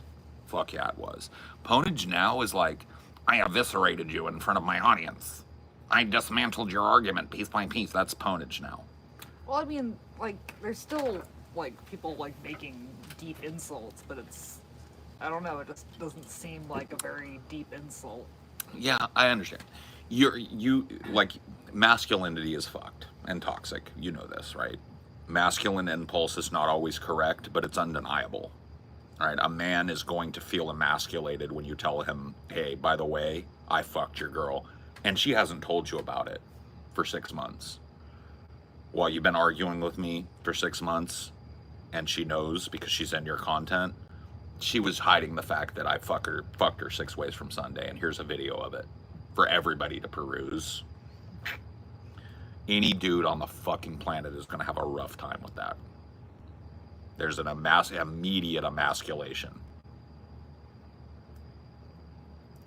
And I'm not saying it's right. I'm not saying it reflects poorly on the girl because she had sex with another man, or reflects poorly on Fake Sagan because his girl fucked somebody he doesn't like. I'm just saying, in that environment, YouTube pwnage, where it wasn't about being correct in your argument, it was about fucking on the other person better. That was the ultimate fucking pinnacle of pwnage. It never got worse than that. That was it. Yeah, I mean, I guess if you just define it as, like, being the most terrible person, I guess. Pretty much, yeah. I mean, to a certain extent, yeah. There were a lot of people that did not take Captain Awesom's side on that. There were a lot of people even back then that were like, hey, dude, posting porn of somebody that you used to date is really bad, blah, blah, blah. Like, it wasn't like something that made him instantly win in everybody's eyes.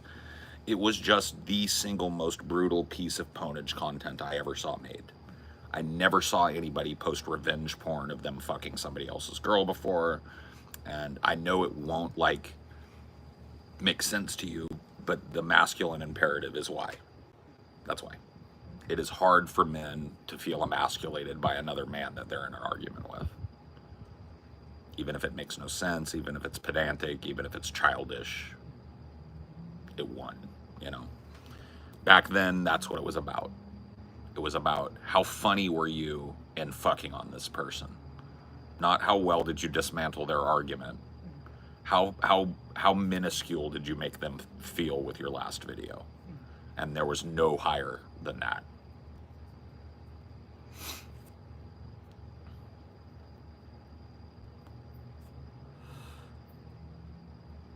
Did she let him record that? I have no fucking clue, bro. I have no clue if she knew she was being recorded or not. At first it was just words, then it became cuckoldry, yeah. It wasn't really cuckoldry though, because she wasn't cheating on him with Captain O'Awesome. She had fucked Captain O'Awesome a few months before she got together with him. She was a little bit of like an early YouTube groupie, I guess, and he didn't know about it. Oh yeah, it's 100% a felony for sure. Maybe not in 2008. Not in 2008, but she said now. Yeah. That's a felony now. Yeah, it is now. In 2008, it was not. It probably would have been considered illegal and harassment and stuff, but there wouldn't have been like legal precedent for revenge porn at that point. Like specifically. Right. Fake Satan pretty much stopped making videos after that, from what I remember, so it must have worked. He didn't stop making videos after that, but he was never the same. He never like attained his crown as the king, because like he was pretty much considered by most people in the community to be the king of the pwnage. Like Fake Sagan did it better than anybody else and did it more often than anybody else. So for him to take that L and to hold that L in front of everybody, he never recovered. Was this before the TJ Gunn incident? Yes, way before. The TJ Gunn incident happened in like 2013 or 2014, I want to say. I feel like it was older than that.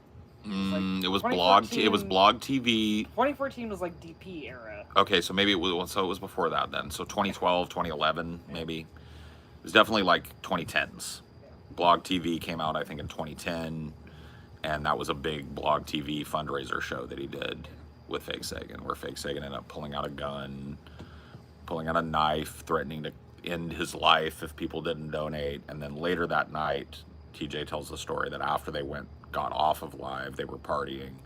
Fake Sagan put a gun to his head and then got kicked out of the house and blah, blah, blah, blah. So. I'm thinking about starting that pasta salad if you think wait, I'm gonna get it done. 100%. I probably won't eat right away, but that's fine. Well, it's it's cold. probably gonna take a while, so. Yeah, no, that's fine if that's what you feel like having tonight. That sounds good to me. I love you. I love you too. Were you there in the room? No. This was before TJ and I had met in person. We knew each other. I was in the Blog TV like audience when it happened, but I wasn't involved. How hot is it where you are? Now it's not too bad, but today it was 114. I think it topped at. Pretty awful, bro. Pretty ugly. I'd say now it's probably like 92 with a breeze. It's not too bad. Paul, didn't Blog TV become Twitch, or was it Justin? Justin TV became Twitch as far as I know. Blog TV might have. I know Justin TV did. I actually started watching Destiny back on Justin TV when he was a StarCraft professional. A professional Zerg player for Root Gaming. He was my favorite Zerg player to watch. Is Fake Sagan ever on DP? Seems like his career fizzled out right as that pod was starting.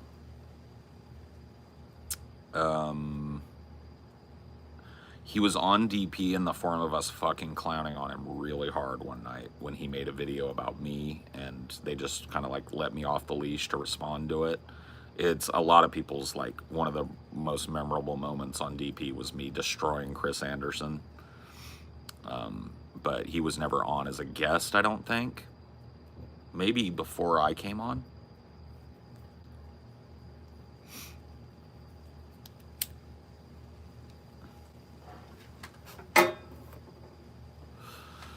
Yeah, that's the thing, is like, not to bring it back to the Destiny shit, but like after going through the Milo Yiannopoulos shit, no fucking internet drama viral clip of me looking stupid is ever gonna bother me again, bro. Like, you guys, like, have no fucking clue the level of pressure that was on me at that time in my life. Like, I was a provisional member of this podcast. I didn't have another job. I was barely making my fucking rent. I was living out of a hotel at the time that the fucking Milo shit happened. And then I went to bed thinking that was pretty fun. People probably liked that. I woke up and everybody in the fucking fan base hated me. Hated me. Like, people were lighting me up on every social media platform. I was fucking flabbergasted by how much blowback I got from challenging Milo Yiannopoulos. And then 6 months later, vindication. That arc, there will never be an arc in my career that is more relevant than that arc, and there will never be an arc in my career that produced more nastiness for me.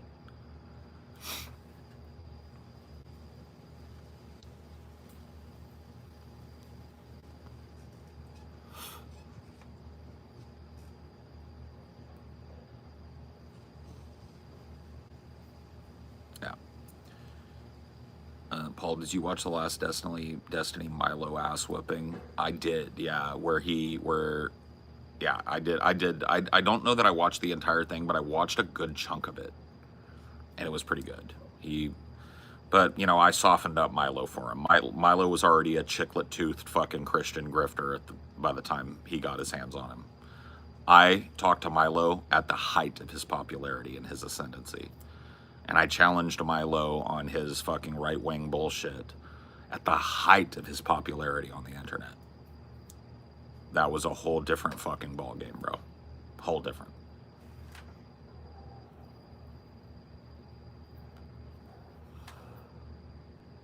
Yeah, me and TJ did some pwnage back and forth to each other, yeah. I liked you, Paul, and knew Milo was a pretentious prick. Well, you were one of the minorities of the DP audience. As you know, right, being a DP fan, at that point in DP, the audience was probably more mixed and chaotic than any audience in history on YouTube. There were groypers, or people that would eventually become groypers, like Pepe the Frog, alt-righters that watched us constantly. There were radical leftists and liberals that watched us constantly, and everything in between.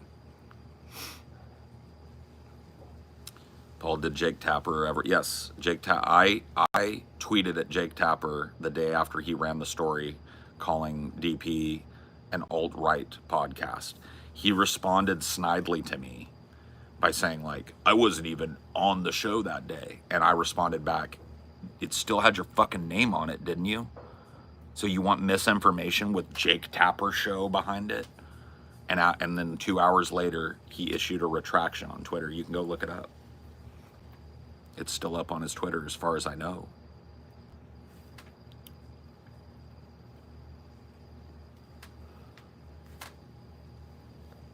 So yeah, like I said, there will never be a point in my career that I can imagine that will be tougher than that. And this is just like, this Destiny shit is like less than a speed bump in comparison. Like, I didn't even know that, like, that meme of me not knowing some fucking philosophical terminology went viral on YouTube until people told me here, or went viral on Twitter until people told me about it here. And now that I know about it, I don't care. Good publicity.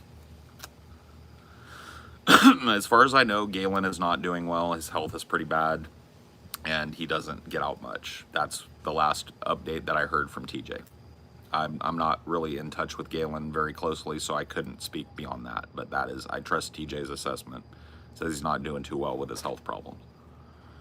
Yeah, I don't think Fake Sagan was ever on DP. I don't think he was either. At least not while I was on it. I literally cannot remember ever talking to him live on DP, so had to be that.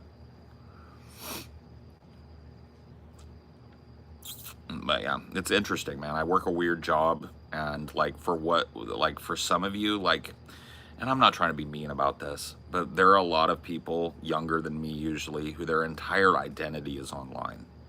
And the idea of something going semi-viral on Twitter that pwns them is like their biggest fucking fear. To me, it was Sunday. Like, that is par for the course for my job.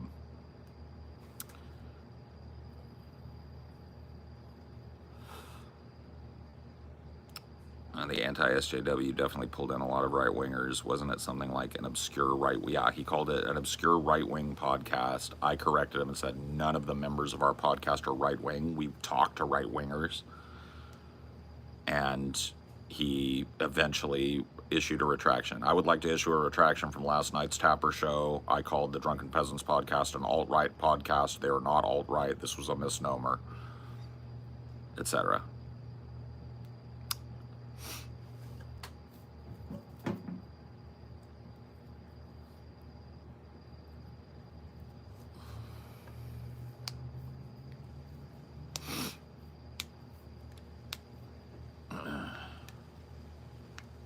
Life is permanent high school. For some people it is, bro. For some, especially in the online space, bro. If you're one of these people that like, you're more proud of your like reputation as an online commenter than you are of your reputation as a man or a woman, then yeah, that's very high school. It's very high school. And the people that assume that like getting fucked on the internet is the end of somebody's career or world are just so fucking online. I want to hold their face down in my grass so they can touch it and smell it. Do you regret having right-wingers like Milo on the old DP episodes? Why would I? Milo Yiannopoulos was absolutely destroyed because of my interview of him. Why would I be unhappy about that? Why would I ever regret talking to somebody, especially in that type of context? I was able to fuck on right-wingers more than anybody in the space for the 5 years I was on that show, or 4 years. Why did you fight Billy? I hate to break it to you, kid. That was kayfabe. Billy and I were always good friends. We planned the whole incident. I'm sorry to ruin that for you, but that was a big fake thing. I went home after that show and had Chelsea help me put fake bruise makeup on my eye so I could do the reveal of my black eye at the end of it. Yeah, the whole nine, bro.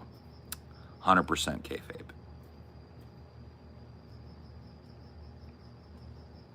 Billy and I were instant friends. Oh yeah, Sargon of Akkad was like the most limp interview I ever did. So, do you deny climate change? I'm not familiar enough with climate change. This was in like 2017. It's like, I'm not familiar with the arguments for climate change. It's like, man, you're putting me to fucking sleep. I chased him out with Corpse Midget, remember? I was like, well, this is boring. You want to watch some Corpse Midget? Put on the Corpse Midget, and he was like, I think I need to leave. I was like, I think you need to too. See ya. Bye. Dave Rubin was an absolute snooze of a fucking guest, bro.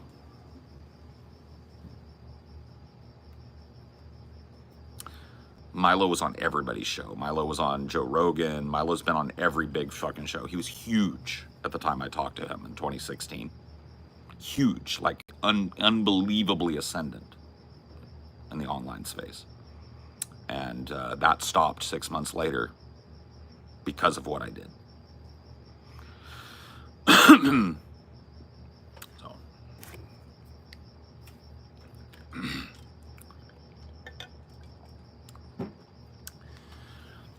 I met Jim Ass one time. He was 7 feet tall, blindingly like model attractive, like he looked like you know what he reminded me of? What's that guy's name? David Beckham, but taller, like just like an attractive dude, really like physically symmetrical and huge. He was like almost he was taller than TJ. But I don't know anything else about the dude, to be quite frank with you. I don't have a clue who he was. I know he was rich as fuck and tall and attractive. That was it. Mr. Steal Your Girl. Classify yourself as a journalist? No.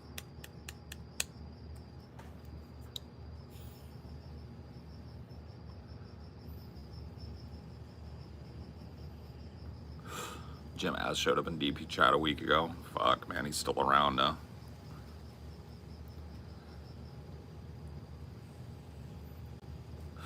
build did he have? Athletic. Like, I couldn't tell. He wasn't like wearing skin tight shit, but he looked like he had a pretty athletic build. Like, not like ripped, but like he looked like he could fucking, you know, run for a while and had some fucking stamina and did some fucking weights and shit. How do I find the vids of you on DP? Just go to the DP channel, man. I think all those episodes are still up, bro. You just gotta go back in time. Gotta go back. I was on DP from 2015 through 2018. So you'll have to go back and find that. Gotta go back in time. Back in time. If you want to see the Milo interview that got him canceled, you can search DP Drunken Peasants Milo Yiannopoulos and you'll find it. It's probably, I think it's still the biggest video on their channel. I think it's the most viewed video on the DP channel. What's your favorite DP moment? Tough to pick, man. Really tough to pick. I loved that show. Andy Worski went on there too, I think. I mean, why did... I get why you all did it, but I never understood how it... Yeah, I mean, Andy Worski was not the greatest guest. We had a lot of guests. We had a lot of guests that were like, you know, like maybe like starting to have channels that people were talking about, and they came on and they were just like fucking worthless as guests. Just like absolutely worthless. They would just sit there laughing and trying to get a quip in. They just didn't have the fucking... They didn't have the sauce, you know? That was one of the things about DP that I always was critical of personally, but I had no control over. I didn't book guests. Paul, are you friends with Ben? I wouldn't say we're friends, but I have no problem with the guy. Like, there's no animosity from my end towards Ben. Like, there were a lot of people asking, like, would you go on DP? Blah, blah. I was like, yeah, if Ben reached out to me and asked me to come on DP, I'd go. I wouldn't have a problem with that. You know, I loved that show. I would have fucking taken a bullet for that show.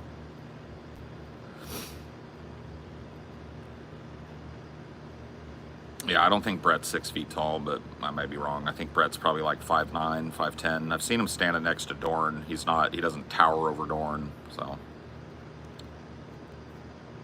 I think he's probably like 6'8", or sorry, 5'8". Between 5'8" and 5'10" is what I would guess. You gotta think that, you know, because the manatee says he's 6'2". You gotta think he squeezes a few inches in there because he's a lion sack of shit, you know. So I would guess dude's about between 5'8" and 5'10". I miss your appearance on the kill stream. Unfortunately, though, Nazis. Well, I went on the kill stream one time to fuck on Andy Worski, and I did that really well. Any DP segments you truly hate, other than the news, of course? Yeah, there was one that people clipped for me, where they were like, dude, what about when you guys kept calling G-Man the N-word? And I was like, we never did that. And then they sent a clip to me, and this was before I had joined the show full time. I was still just like a guest. But we were talking, we didn't call him the N-word, but we kept saying it in his presence. And, you know, it was an edgier time. This would have been back in, like, late 2014, early 2015. So we never, like, were like, you are an N-word. But we kept saying, oh, we shouldn't say the word N-word, right? And the TJ would say, what word? And I would say, the N, you know, when I would say it, N. And he would say, oh, N? And I'd be like, yeah, N. And, you know, it was just a trigger G-Man. But yeah, that was probably, especially in the modern times, probably not a good look. You know, but whatever.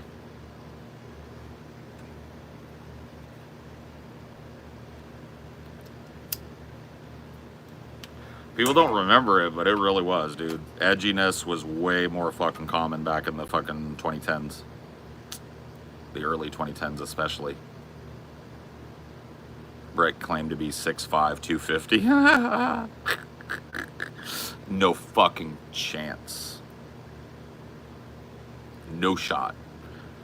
That motherfucker's easily above 300 and easily below 6 foot. He a big motherfucker. He a big blubbergumptious motherfucker.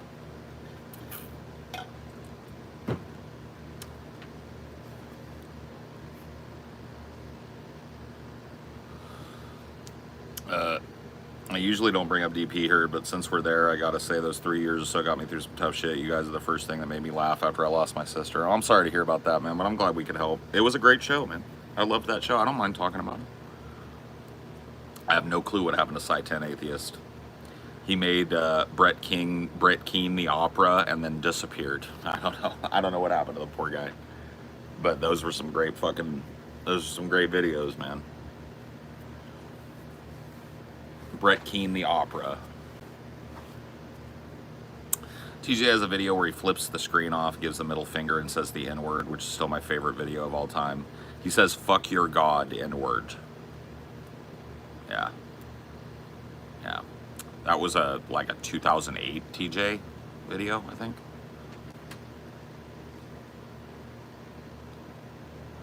Stumbled on a Reddit thread the other day, literally from 2011, where everyone was talking about how washed and past his prime TJ was. Yeah. I mean, like, dude, that you remember, like, when we broke up with DP, broke off from DP, started our own show. You can go back and look, go to Deep Fat Fried and look at our first video and read the comments. It is filled with people like, "This ain't it. This is done. You guys suck. Go back to DP. You'll never make money doing this. This is a miss. I hated this. This was boring. This was shit." Had we listened to them, I wouldn't be sitting here today, making more money than I've ever made in my life and having a stable and growing fan base. It just wouldn't have happened if I'd have listened to people in the chat who were like, right? That's one of the things, it's a very controversial thing I'm about to say, so get ready for it. An entertainer has a very hard job because it is our job to tell people what they want. Let me put that another way. People don't know what they want until they're told what they want. In the entertainment space, they have to be told what they want. They think they know what they want, but none of them do.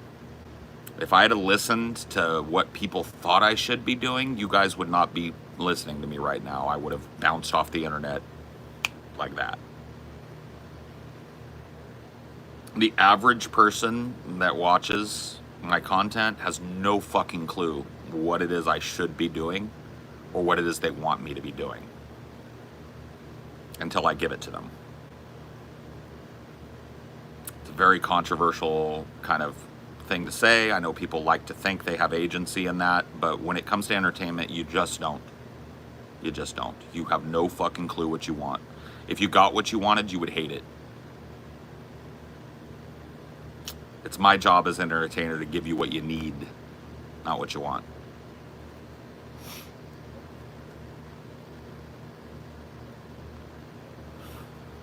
As much as I like Drunken Peasants and still do, I felt like it wasn't the right fit and needed more creative outlets. I think that's why, ultimately we split from it. It was a little bit too set in its ways, and the other owner didn't want to change. And that's why it ended. Honestly, I didn't like DFF until the video about Ruby Ridge and Waco. See? Stuck with it, and now you like it.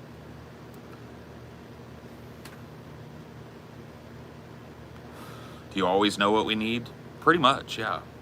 My instincts are pretty clear at this point in my career, but I've been doing this for a decade now, right? But yeah, when I have an instinct, I'm typically right. Yeah, I typically do know what you need. Kind of get what you mean. It's like when someone finds music they didn't even know they would like, right?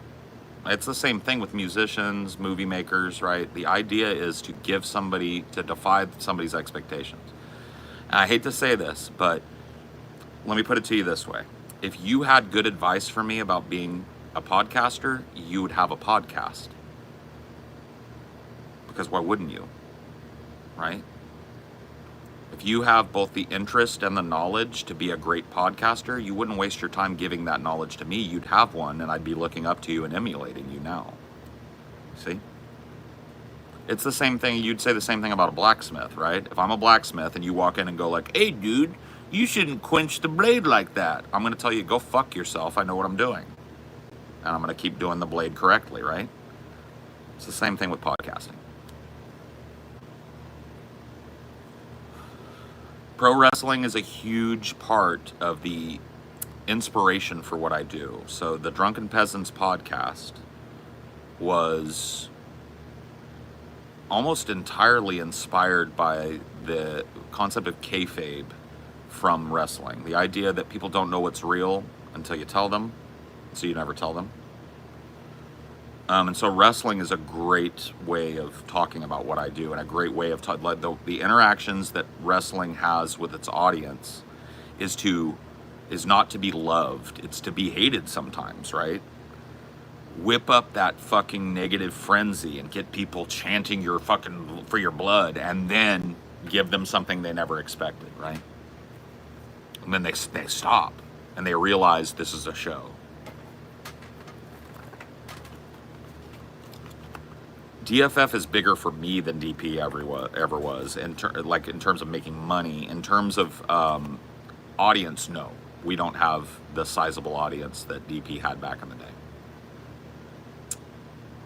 Speaking from my position, I make way more money now than I did when I was on DP, but that's probably not true for TJ and Ben, who own DP. I don't know what their financials were, but I assume they were making a lot of money. Probably a damn sight more than we're making now, I would imagine.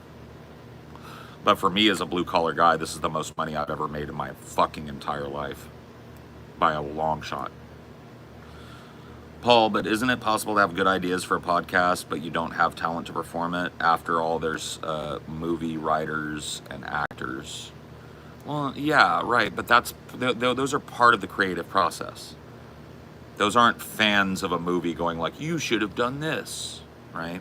No, I shouldn't have. You don't know what you want. That's the point.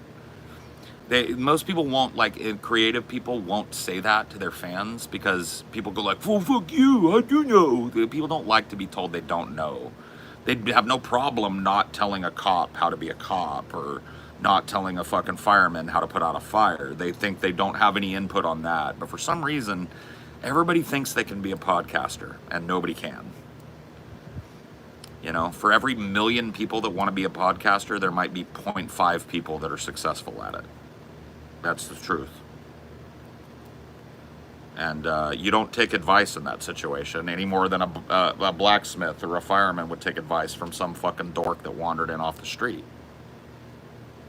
But for some reason, people see podcasting differently, because they see what I do as not a skill, when actually it's a very finely honed skill. Being able to sit and talk for 134 minutes uninterrupted with nobody here to sounding board me is not a skill. Why don't you do it then? Because I make a lot of money doing it. You ought to get in on this nut. You don't, because you don't know what you want. You don't, because the ideas that you have aren't based in the reality of doing the job. You might have ideas about how a firefighter can handle the hose better, but they're going to do it how they're trained, because it works. Got it?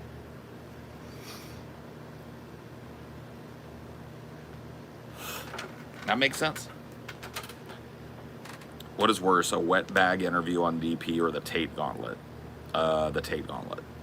DP was definitely a product of that older YouTube environment. The community outside of DP was almost important as DP itself. Yeah. Which is definitely how YouTube used to be prior to the kind of like Google age. Like what happened in videos was secondary to the giant community of people. And now it's the other way around. It's completely inverted.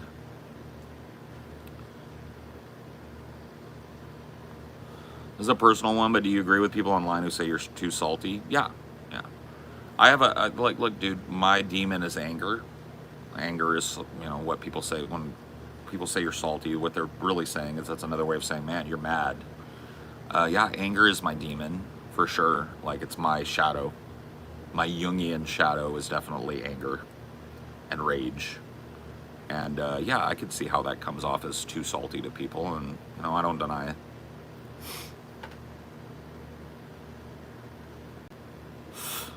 I think the impressive thing is, despite the size of DFF on YouTube, you guys have a really small but very loyal fan base. That's absolutely true. Yeah. Absolutely true. We've got over 4,000 people paying us at least $7 a month.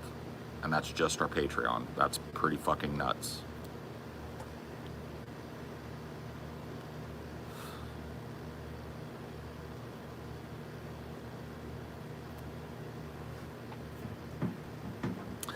Cool. Have you ever played a horror game called Darkwood? No. Once again, I'm going to give you a correction here. Have you played? If a question starts with have you played, it is automatically a bad question because the answer is usually no, and then it was a waste of my time to read that whole thing. So don't ask me yes or no questions. Don't ask me have I seen or have I played. Okay? And we'll be good. I won't warn you again. So know you're on notice and be better going forward, or just kick back and watch and enjoy. Imagine the Patreon retention rate is super high. Yeah. Nope. Cannot shout you out. You're going to get banned for that. See you later, Easton.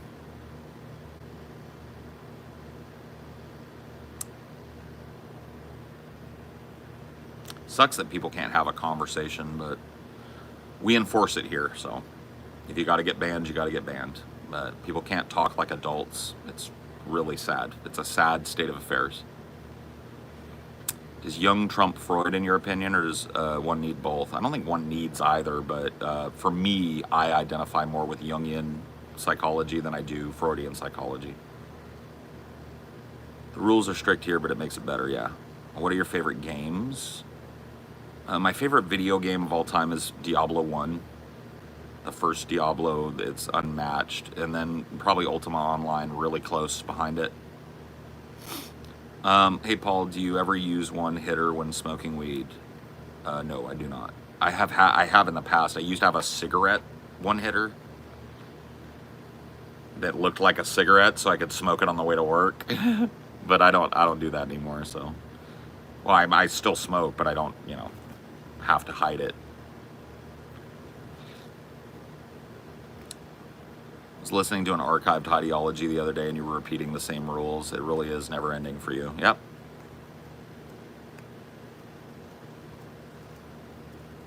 Part of the skill, man. You got to be willing to answer the same question 9 million fucking times and help people ask good questions 9 million fucking times. How much of your content creation sensibilities do you think are innate to you rather than learned? I'd say about 50-50. I mean, like, I was already a performer before YouTube. Was already out there being a public speaker and a performer and an advocate. So, I had that base of knowledge and that training. I use that every day in my job, but I had to learn the ins and outs of doing the content creation the way that it's done on YouTube. And I've had to evolve with that, because how you did things on YouTube in 2007 to get big is way different than what you do now. So I'd say it's about 50-50 if I had to make a fucking guess on it. Paul, why do you think Jung is considered more of a philosopher than Freud colloquially? Well, Jung, and both Freud and Jung were philosophers as well as psychologists. I think that Jung is more respected as a philosopher because of his idea of the shadow. The shadow seems to be a very integral part of philosophical understanding of psychology. The idea that it's an easy way to put the Jungian shadow is like, have you ever heard the term lizard brain? So the idea that we have this part of our brain that's very old but still innate to our brain structure that is focused on eat, fuck, kill, right? Basically. It's like baseline survival, lizard brain kind of stuff. Jung would not say lizard brain, he would say that is your shadow, right? So your shadow in the Jungian sense is your suppressed desires. And the idea that Jung put forward is that everyone has this shadow. Everyone has violence within them. Everyone has rape within them. Everyone has misogyny, racism, these types of ugliness, this type of ugliness that we can aim at another person. You may not have all of the things I just mentioned, but you have a shadow. You have something that you fight against instinctually that if you otherwise listened to, would make you antisocial.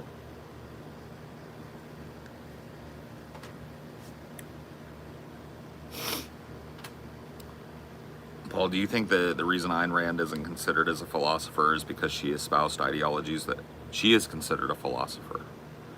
She says a libertarian philosopher, Ayn Rand, and her idea of social Darwinism and a capitalistic focus for human progression is wrong, but that doesn't make her not a philosopher. So the id in Freudian terms differs from the id. The id is part of Freud's iceberg theory of the mind. So the id doesn't exist without the superego and the ego, right? So the ego is your front face. That's what you show to the world. The superego is the mitigator between your ego and your id. It decides what the id says is good and passes that to the ego. It decides what the id said is bad and does not pass that to the ego, right? That's a very, very simplified version of Freud's iceberg theory of the mind. We have this part above. The reason it's called iceberg is this is the part that we see when interacting with people, and underneath that is our subconscious desire, or psychosocial, psychosexual desire. I'm gonna go do my stretches, but I want to keep talking about this. So you guys put a pin in it, okay? My legs hurt. I need to get up. I need to walk around for a minute. I'm gonna do my zazen and my stretches. Usually takes me about 5 minutes. When you hear the clap, it's over, okay?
Whew. Now that's good. That feels so fucking good, man. God. It's just very, very good.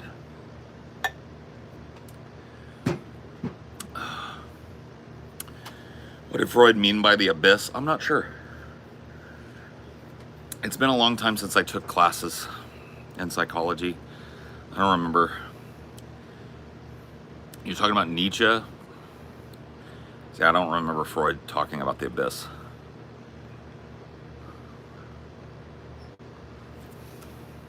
Namaste.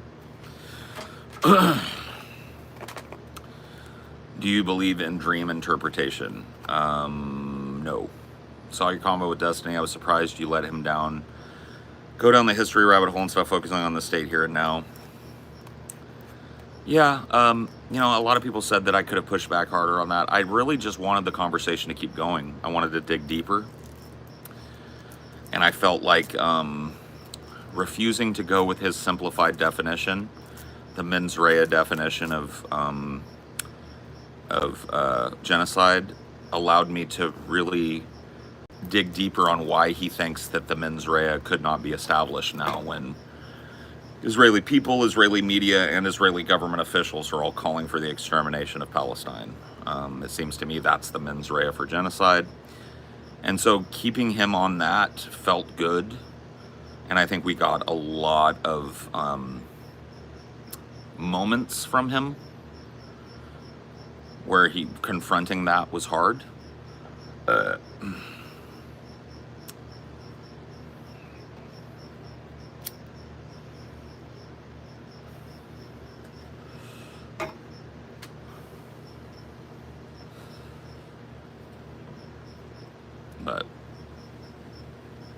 philosophy gauntlet, I'd love to do it. You know, Jung was heavily influenced by the Tibetan Book of the Dead when creating his map of the psyche. I remember that, yes. I remember that being, I don't remember him mentioning it. But I remember that being part of learning about his philosophy of the mind. Having a minor in philosophy shit's interesting.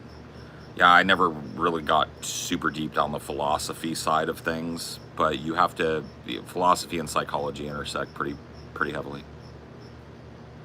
Please give me life advice, I'm cooked. Sorry, bud. No advice. And I thought it was good that you put him in the position of accepting he would feel just like Palestinians and fight back. Yeah, I mean, that's really what I wanted to drill into is like, you established the idea of a mens rea. People in Israel are calling for Palestine to be exterminated. The Israeli media is calling for it, and Israeli government officials, high-ranking government officials, are calling for it. Does that not establish mens rea? His answer was no.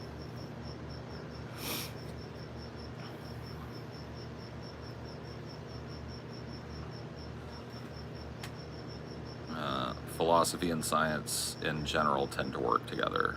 Sometimes.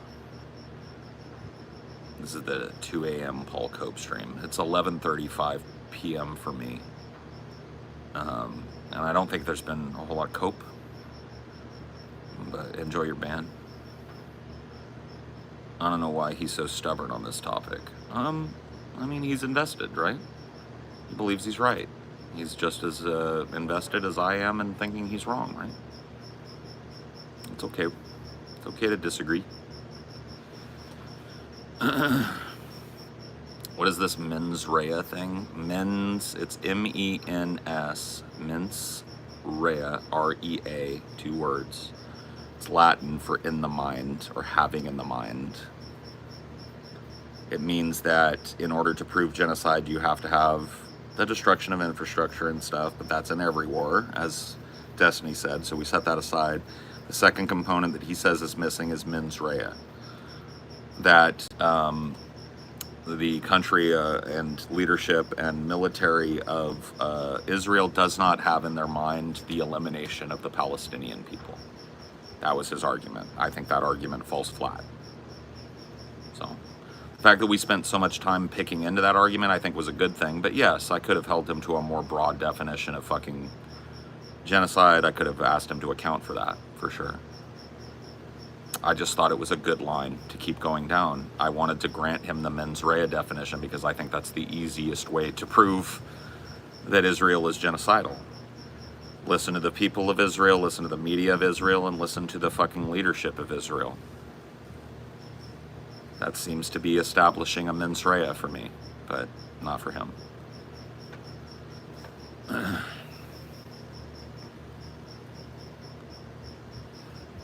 So, you know, hindsight is always 20/20, and you know, maybe if we end up talking IP in the future, I'll bring that up. But I think I did a pretty good fucking job. Yeah, the explicit state, I brought him up, and he agreed. explicit statements of the IDF, explicit statements of the Ben Gvir, explicit statements of Benjamin Netanyahu. These are all high-ranking government officials and military officials in Israel, all saying that Israel needs to be wiped from the map. That seems to establish a pretty clear mens rea for genocide. He's able to get one TikTok clip out of you. I mean, that's to be expected. He calls it clip chimping when that happens. I don't hear a whole lot of his fans calling that clip chimping, though. But that's fine.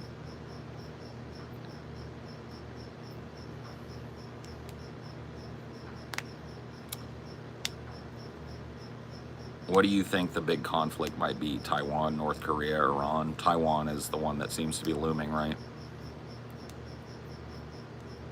I'm not a fucking mind reader. I don't have a crystal ball, but I'm going to say Taiwan.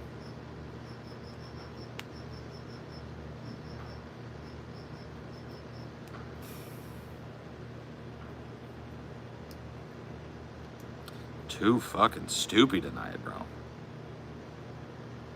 Whew. The bands have been hot and heavy tonight, bro. There's been a lot of dum-dum.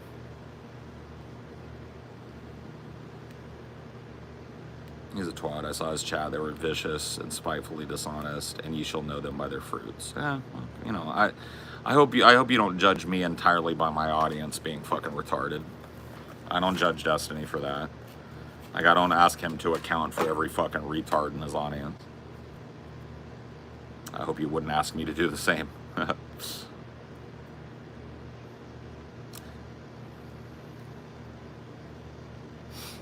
don't know, man. One of those things. It was a good talk. I had fun with it. I hope to do it again. Probably in a couple months. I'd like to check in before the election to see if he's still feeling the same way he was. I think it'd be a good little point in time to let people fucking forget and then jump back in and do it again, right? At least you try to sift out the tards. I do try. I don't always succeed. Taiwan would be very contentious, though, that it could drag the U.S. and China into a nuclear standoff. Yeah, I know. Netanyahu has repeatedly hung on the very idea of peace to dry. Every single election, he would take another step away from peace to make his base happy, and it worked, and the bill has come due. Yeah. Yo, what's good? Trump's lost, brother. Yeah. I unfortunately think that Biden's more lost, but that's neither here nor there, I guess. He is pretty fucking lost. World is horrible right now. World has been horrible, man. World has been horrible. What's your favorite acting role you've done? I like to play Caliban in Shakespeare's The Tempest. Caliban is kind of like he's a man that has lived in solitude on the beach for so long that he's become a beast. He's forgotten what it is to be a man. So he's become sort of like a sea monster, almost. Have you turned to the glorious deluge of Vosch convalescence? No, I have not. I don't watch Vosch all that often. I see clips and I've interacted with him 3 times, but I'm not a big Vosch watcher.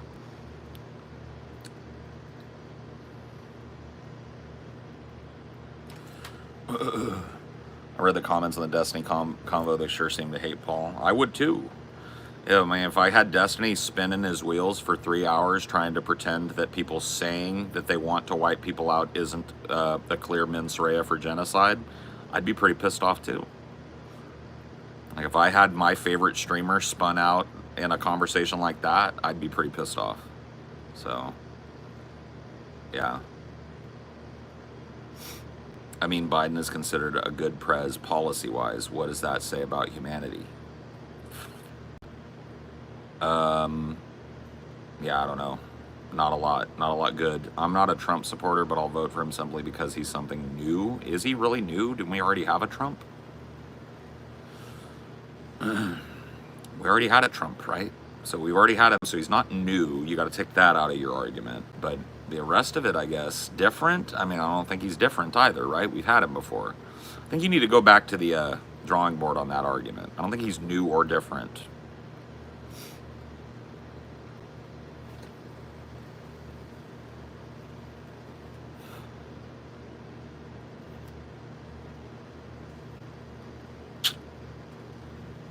Paul has good heel energy. Yeah, I love being the heel. I love having a whole fan base fucking hate me, bro. It's like lifeblood. Feels great.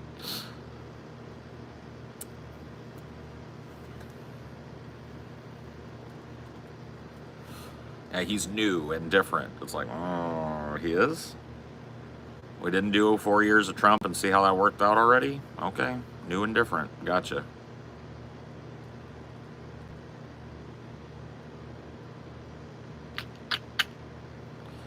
Yikes.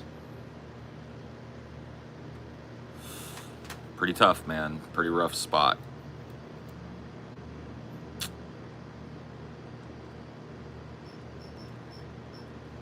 Pretty rough and tumble spot for me.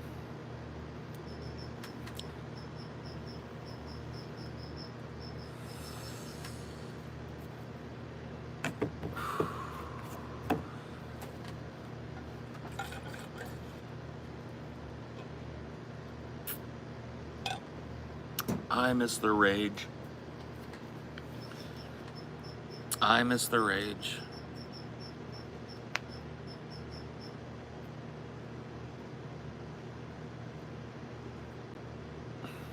I think Palestinians being brown and Muslim plays heavily into people's apathy to the situation. I think you're right. Think Vosch is ever going to debate you again after the recent Trump-Biden debate? No. I don't think it would be in Vosch's best interest to ever speak to me in public ever again. And I think he knows that. He's officially banned me from every part of his community. I don't think he has any intention of ever speaking to me again, and I don't blame him. It would be a bad look for him to do it, and I think he knows that. It's much better him keeping me at arm's length, talking about me on his stream, but never allowing any interaction from me. That is his best case scenario with me.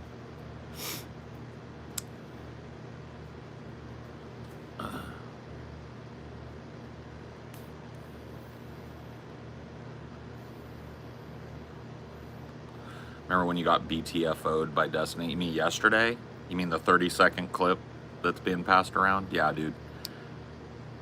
A Destiny fan, you usually would call that clip chimping, but yeah, dude, I remember.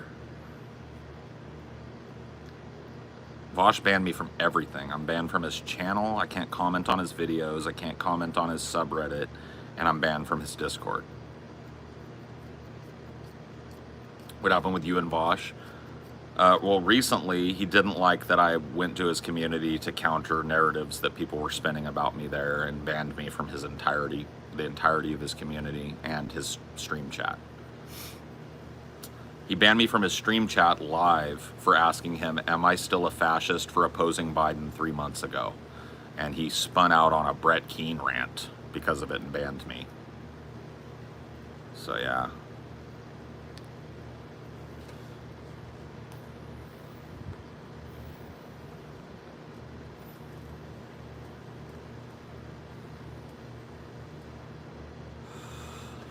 Potential Trump VP do you fear the most? Rubio, probably, because I think that he's got like an ability to be a politician for a long time, and I think that he's pretty destructively stupid. So yeah, I think Marco Rubio is the one that I'm the least excited about him picking.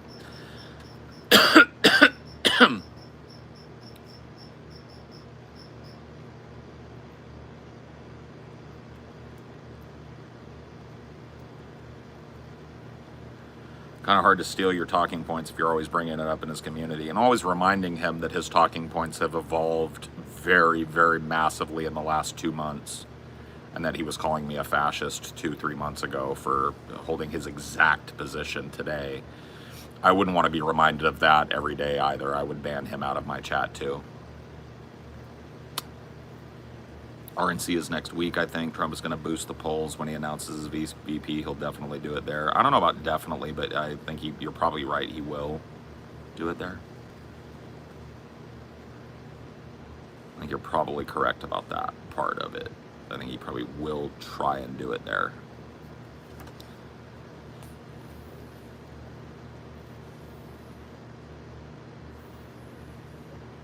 Trump is already surging in the polls because the debate is starting to settle in, like the aftershocks of the debate are starting to settle in.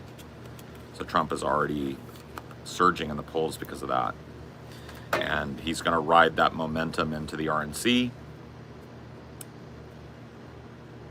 This drama sounds lame, but probably unavoidable in a political sphere. I mean, I don't even really think it's all that much drama, dude. It would be drama if I was out there just like interacting with the fan base and like saying, oh no, he didn't pwn me, I pwned him. I don't think anybody pwned anybody. I think we had a long, free-form, tangential conversation that went on for over 3 hours. I think there's a lot to unpack in that conversation. I think it was interesting and I had fun. And my perspective on that isn't going to change because people want to see blood. I'm not going to shit on Destiny or call him a retard or say he was provably wrong the whole time or anything. I don't think I could ever say that. And, you know, the fact that his fan base feel comfortable saying that about me, I think shows a lot about how they feel I did against him. If I hadn't picked a scab and got a little blood flowing, they wouldn't hate me. They'd love me. Would he do Vivek? No.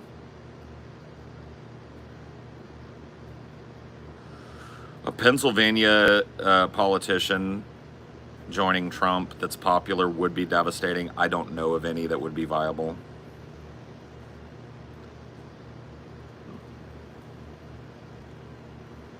Everybody's got tragic flaws, man. His personal flaws are, you know, like we didn't talk about it, but his personal flaws notwithstanding, I think he's a really smart guy.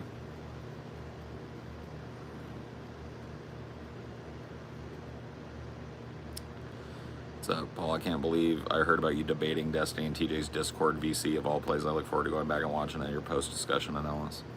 Yeah, I didn't really do much post-discussion analysis of it, but I kind of did tonight, maybe a little. But yeah, I haven't really talked about it since. It wasn't that big a deal to me.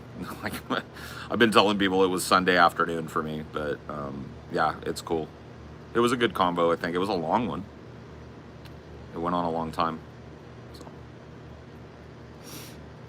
Just saw Amelia. Yeah, she's back there. She's making pasta salad in the kitchen. I think Destiny is an example of someone who is unhealthily and perpetually online. I think that might be true, maybe. I think he kind of has to be to do his job, right? So I don't think that's really a critique. More than just like a statement of fact.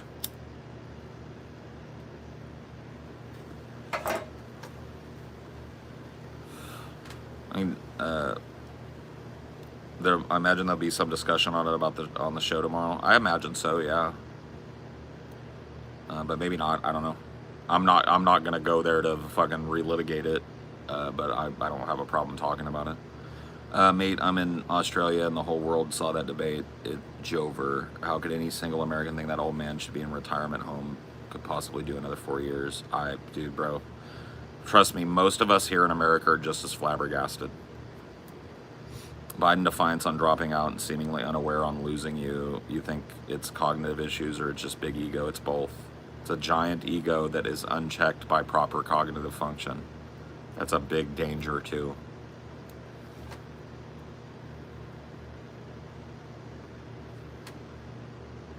And typically, like a giant ego like that would be checked by reality and proper cognitive function, but he's too old to do that. His post-break onion nuggets always hit different. That's why we do them, man. That's why we do the breaks. It's refreshing to get away for a week and do other things. So that's why we do 5 on, 1 off, 5 on, 1 off, 5 on, 1 off. That's basically what we always have done, or at least for the last couple of years, and it works really well for us. Yeah, old men get really fussy and defiant with Parkinson's or dementia, yeah. Dude, there was a wild fucking press conference that I was watching with Karen Carrere or whatever, answering the question of why a Parkinson's specialist visited the White House the other day. And she got real, dude, you guys should watch that.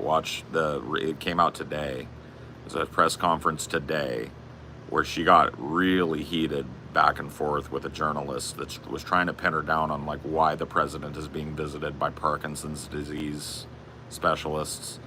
She was just obfuscating, acting like it was a national security risk for her to talk about it. It was crazy, bro. Crazy. Sorry, baby. You don't have to, baby. I appreciate it. I feel like you're cheating too much. I've just been doing it absentmindedly out here, so take that and stick that in your pipe and smoke it. My pasta salad's ready. I don't think I could eat just yet, but it's pasta salad, so I can just yank it out later and give me a bowl.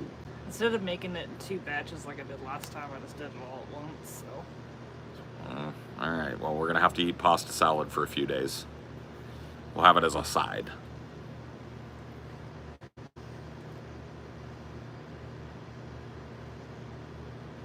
How did you feel about the Destiny debate video just posted? I've been talking about it all night. I think people are kind of like filtering in. I feel fine about it. I think it was a pretty good conversation. It was a long conversation, a lot to unpack. It was very tangential, which is like my favorite type of conversation. I don't like conversations that are overly constrained by topic. I like to follow the lead of the conversation where it goes and see where it ends. And I thought it was really good. Yeah, I had a really good time talking to Destiny. As far as like what his audience thinks about me, that's neither here nor there to me. That's like old hat to me. My 0 gauge plugs are still in, and just hard to see because I've got a beard. But yeah, no, I still got my plugs in. Those are my zeros. Do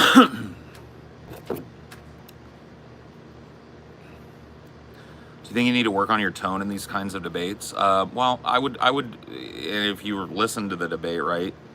I would not classify what happened as a debate. I just said I think it was a long tangential conversation. As far as my tone goes in a conversation, I don't really, as long as the conversation doesn't end because of my tone and anger, I don't think I did a bad thing with my tone in a conversation. Were I doing like a full like professional debate with them, yeah, I probably would have conducted myself differently, but I was very much myself in that conversation. And I don't think that I did much of a disservice to myself having that tone in a conversation, right? There's no like winner or loser in a long form tangential conversation about whatever, right? Like the fact that people look at it like it's a football game is kind of crazy to me, but yeah, no, I don't have a problem with it being up. I don't have a problem with this fan base fucking on me. Like I told people before, I'm the dude that tore down Milo Yiannopoulos in 2016. I caught nothing but fucking shit for that, and then look how that worked out. Right? Milo Yiannopoulos is a chiclet-toothed Christian ex-gay grifter because of me. So this is like I said, it was Sunday for me talking to Destiny. It was a Sunday drive.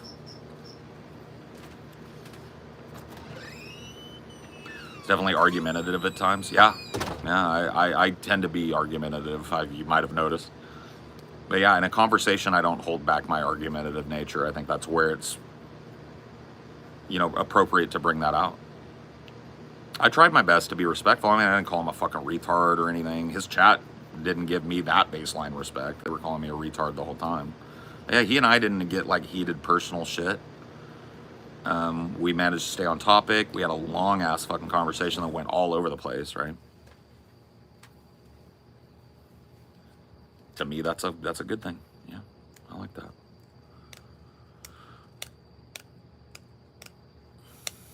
Do you think Black Americans should get the same funding as Jews? Well, you're going to get banned for spamming. I don't know. I would have to pick your brain about the question, but because you chose to spam instead of just asking, you're going to just get banned, and I'm not going to engage. Have a good one. Destiny's chat, of course, they're so hateful of anyone who disagrees with them. Yeah. I'm not the one having a problem with it. People are, like 7 people have come in and asked me, like, how do you feel about getting owned? How do I feel about giant amounts of fucking exposure on a giant show? Pretty good as a podcaster for 10 years. A long tangential conversation with a really popular, famous podcaster. I think that's a good thing.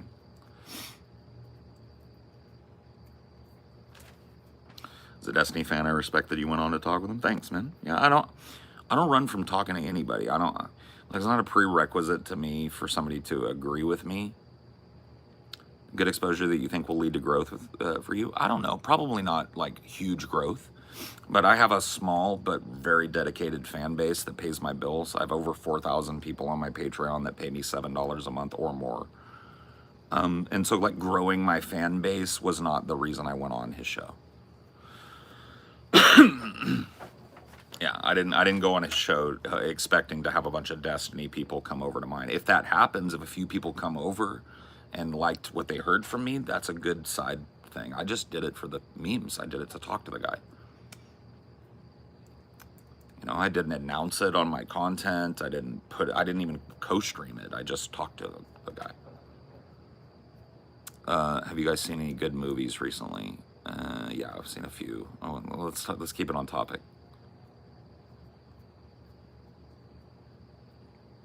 Hassan should recognize you guys. There are links we need to make here. There's a path forward. I don't really care. I mean, like I said, I'll talk to anybody. I don't give a fuck who. I mean, I've talked to the most dirty, fucking disgusting, depraved alt-righters. Like I said, I'm the dude that fucking destroyed Milo Yiannopoulos' career. I talked to Benjamin, what's his name, fucking Sargon of Akkad way back in the day when he was ascendant and fucked on him. What other big fucking name? I mean, I've been a collaborator with Kyle Kalinske on multiple fucking podcast episodes. You know, I went on the kill stream, not the kill stream, the Kumite back in the day when the alt-right was ascendant. That was a show with like a guy named Tonka Saw and another dude named Failure, and they ran a big alt-right blood sports show. I went on that, fucked on Andy Worski and fucked him off. I really don't care, bro. Lol, Tonka Saw. I remember, like, you're a D fan, right? You're a Destiny fan. You remember when Destiny had that, like, 5v1 debate with Tonka Saw, Andy Worski, and a bunch of other chuds?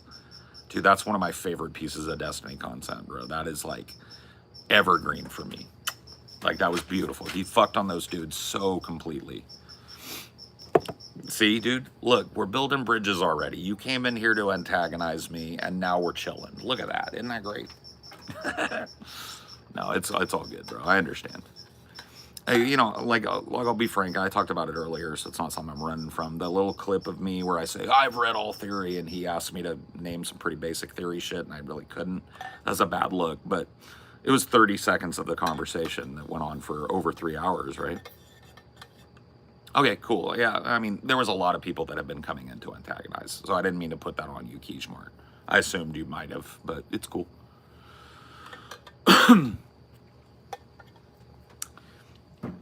Yeah. No, I had a great time with it, man. I thought it was a really interesting conversation. As far as like engaging with the broader community, I just don't really do that much. Thoughts on Mexico electing a socialist and their first female president? Pretty based, right? And a Jewish lady too, right on top of it. Anyway, good luck. Same to you, bud. Thanks for stopping by. Feel free to come by anytime, man. I love talking. You're always welcome here.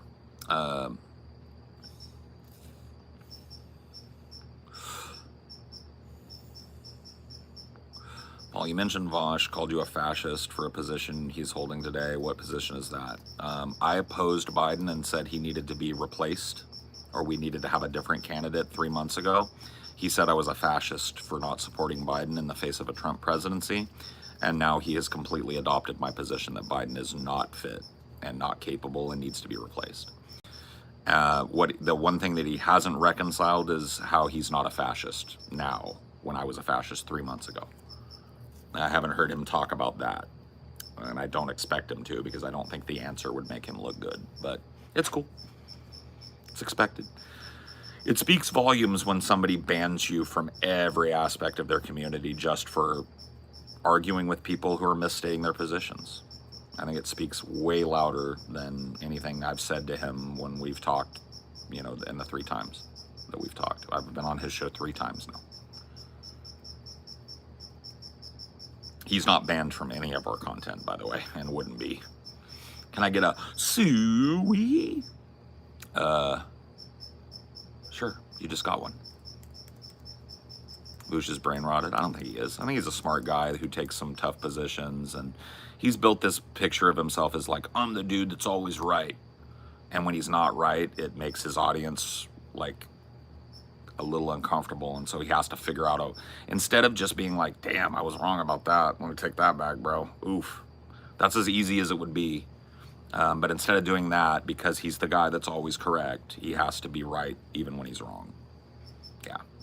I don't think he's stupid because of that. I don't think he's any of that. He doesn't even need to apologize to me. I don't need an apology from him. But yeah, saying like, you know, I went on this show and talked a lot of shit to this dude and called him a fascist. And then turns out he was kind of right. And so I just wanted to say, dude wasn't a fascist, and I was wrong about that, and I'll be better going forward. That's all he'd have to say, dude. That's literally it. Like, if he said that, I'd be like, cool. But he's never going to say that. He's correct about short stack goblins, yeah, and horses. And see, that's the thing, too, is like, we were incredibly charitable to Vosch during the horse lolly porn fucking whoop fiasco. Like, as far as our podcast going, having interacted with him in the past, a lot of people in our sphere were dunking on him. And we said, you know, like, yeah, is it stupid that the dude fucking showed his porn folder? Yes. Do I think he should be banned for gooning to lolly? No. Do I think he should be canceled for gooning to LollyCon? No. I think he should be canceled for being a bad advocate for leftism. Like, you know, I don't want to see him go down to whoop. That being said, it is fucking stupid, and I will make fun of him about it to the end of time. But that's about all the weight I put on it. He can cancel his holier than thou attitude over it. Yeah, that would be nice, right? that would be a nice thing. That's another thing, though, too. I'm glad you're still hanging around. Like, the etymology between Vosch and Destiny is super tight, right? Like, as it is my understanding, you correct me if I'm wrong, Vosch as an entity basically came out of that community, right? He was like a Destiny, a D.GGer, right? A guy that would like pop into the streams and argue in the chat, and he kind of became like known through that. That was the name. I couldn't remember the name. Irish Laddie. Yeah, he was that, right? And then he became Vosch after getting a modicum of popularity amongst the leftists watching Destiny, right? And then didn't Destiny have a big like ML and Tanky purge arc or something? And that's when like he and Vosch started to be like contentious a lot with each other. Or maybe it was before. I don't know the whole fucking story, to be honest with you, but I just think that's interesting, right? Because I think that Destiny, like, I'll glaze Destiny on this. He's way better than Vosch at maintaining a veneer of charitability when he's talking to somebody he disagrees with. Like, I give Destiny mad props on not descending into a fucking rah, right? I've seen that, dude. Oh, shit. I've seen the one where, okay, so there's a chick or something on Destiny's Discord that Vosch was sending, like, I can't remember the messages, but they were like rapey, like, I know you want my dick inside you, I know you want this, right? And then I remember seeing that, and dude, the funniest part of that video is when Vosch is like, am I on trial here? And Destiny goes, this isn't a trial, this is a public execution. I was like, ooh, if only it were true, if only that was the public execution, but here we are, you know, he evaded the execution. No, I'm a Destiny enjoyer, but not like a fucking heavy watcher, right? I've been watching Destiny for a long fucking time, bro.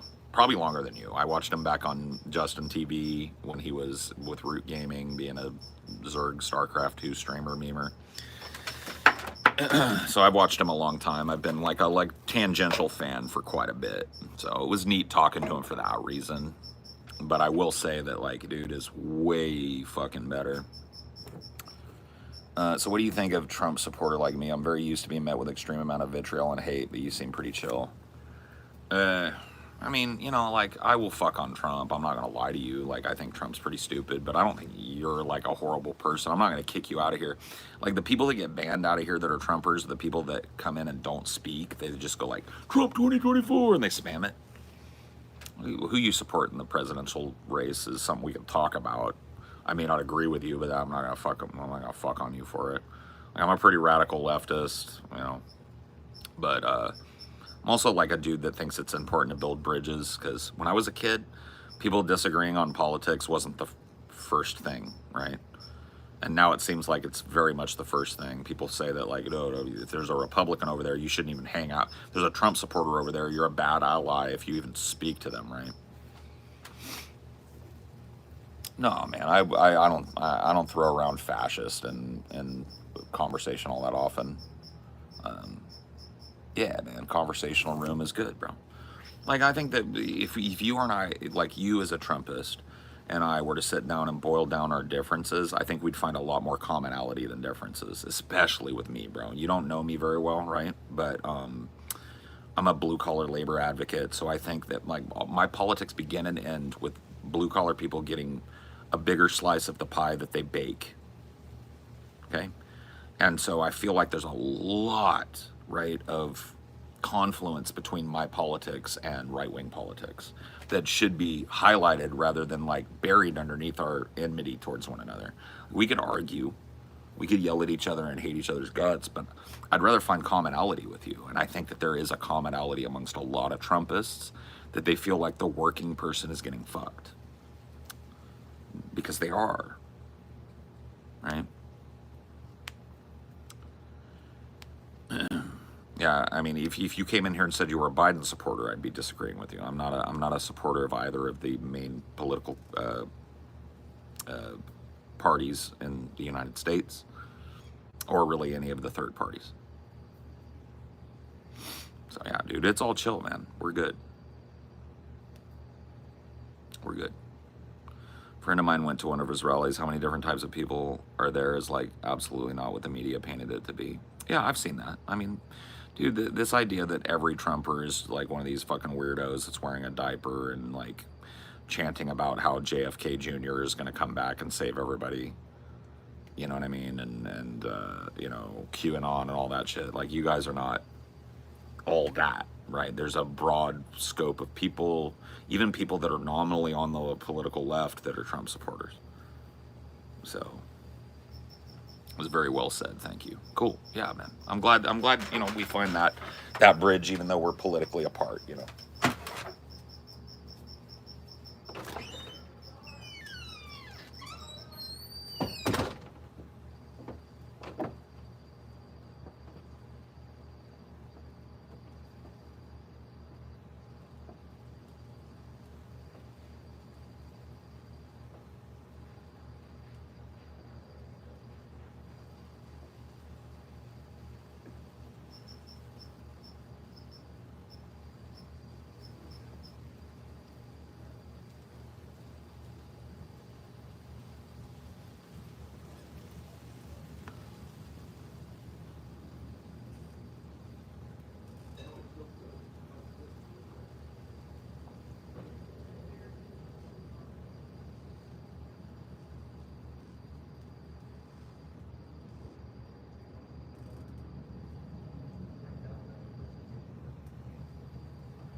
It's gonna be delish. It's gonna be delish.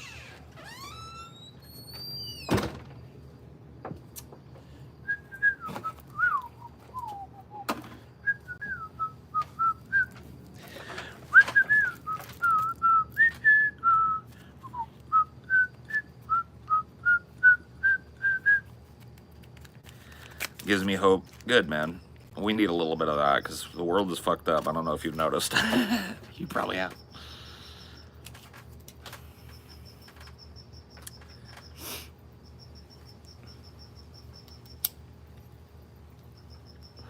No, it's good, man.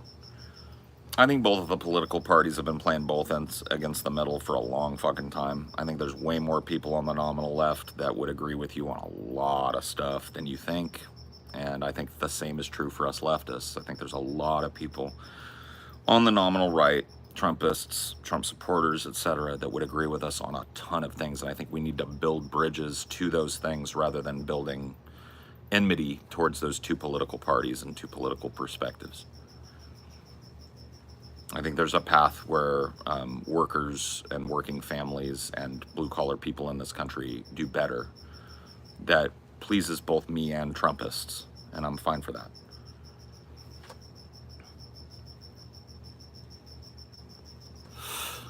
You think America will still have another party shift in policy? Probably, yeah. I would imagine. I mean, there's been a slow and steady shift to the right for the Democratic Party since Reagan, and a little before, to be honest. So, yeah, the Republican Party has dragged the Democratic Party to the right for the last 30 years. What bridges the far left and far right is class warfare, and Paul, is the one thing I've always got from you that you understand. Lots of other content creators don't talk about that. Well, class warfare is it's a bad fucking topic for some people, right? They think that just saying that reduces the value of what you're saying, and I don't. I think there's no warfare but class warfare. What's going on in the world right now is class warfare, because you have the proletariat being sent to die in the trenches for the rich man. And that is in Israel, that is in North Africa, that is in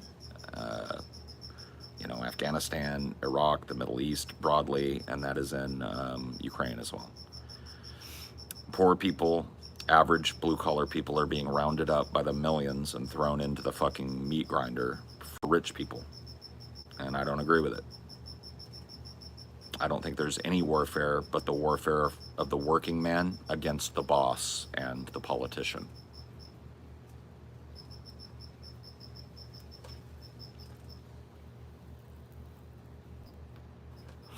Howdy, Steve. Kitty cat. Oh, you see him. Yeah, he came to see. There he is. Cricket. No, don't jump. Don't get scared. There, see? There he is. He says hello. You wanna play? Sometimes he likes to paw at my hand when I do this. There's the crickety, the chickadee. Cricket's a gangster. Gangster, gangster. Gangster, gangster. You wanna, I'll get you. He's like, nah, man. Don't do the piss to him. He's not doing anything wrong. He's allowed to be right there. That's his window ledge. He's allowed to look out here. He's very handsome. He's a very pretty boy. He's very soft to pet too. He takes very good care of himself, so his fur is very soft. Isn't that right, Cricket? Is your fur very soft? Are you a soft boy? Yeah, he's adorable. Everybody love Cricket.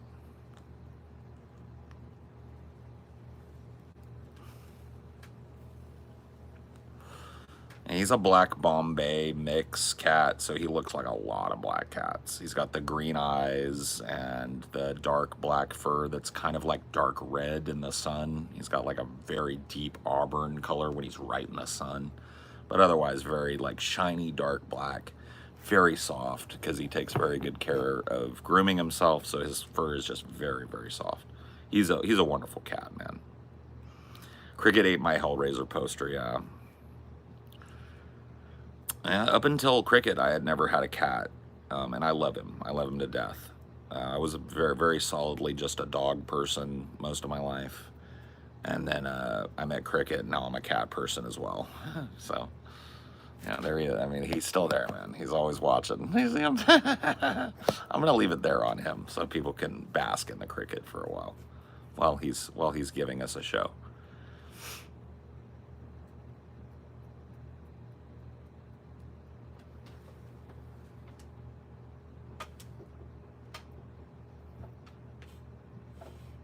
Oh, you gonna do it? You gonna do it? You gonna get me? You gonna get me? You gonna get me, Cricket? You gonna get me, Cricket? If you don't get me, I'm gonna get you. He's like, you bastard. Cats typically are less attention hungry than dogs, but that does not mean they don't need attention. A lot of people just get a cat and then ignore it. That's fucked. Cricket is a snuggly boy. He loves to be picked up. He loves to be petted and talked to and played with, and he gets fighty sometimes. He wants to have a little roll around with you and kick your arm a little bit, play with his kicker. He needs a lot of TLC, but just probably not as much as Dinor. You know, Cricket does his own thing for most of the day. Dinor never really does his own thing. Dinor's always doing whatever I'm doing. Or Amelia. He's sitting inside with Amelia right now because it's too sweaty out here for him. But yeah, Cricket loves to play fight. A lot of people will say, that shows that you're animal. Like, there's so many moralists when it comes to cats. They're like, if your cat is biting at you and kicking your leg, it means that they're afraid of you and you shouldn't do that or whatever. And I'm just like, shut up, dude. Cats play all the time. He can go from kicking my arm and I'll go get his little toy and he'll be batting that around. He's playful. Like, there's a difference between a cat attacking you and being scared of you and just playfully, like, grabbing you, giving you a little love bite, doing the kicks on you and stuff. There are people that are just, like, fucking crazy, like, moralists when it comes to cats. Like, you can't play with your cats because that makes them angry. It's like, what? Okie doke, bud.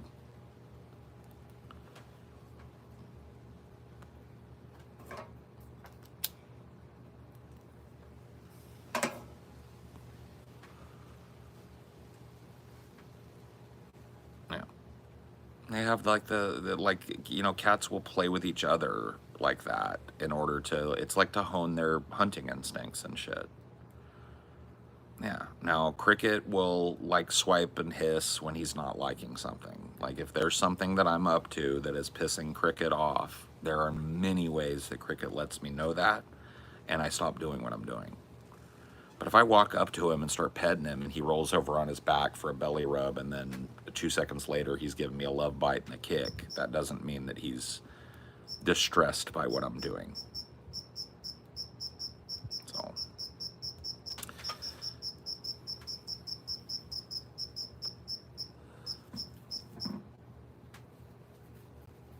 they're literally, yeah. So, it is what it is, man. My mind was blown when I found out they actually spent millions and millions on it. I thought it was a meme for what are we talking about? I think you might be behind. What do you think would win in a fight, a Siberian tiger or a grizzly bear? Grizzly bear, probably, I would imagine.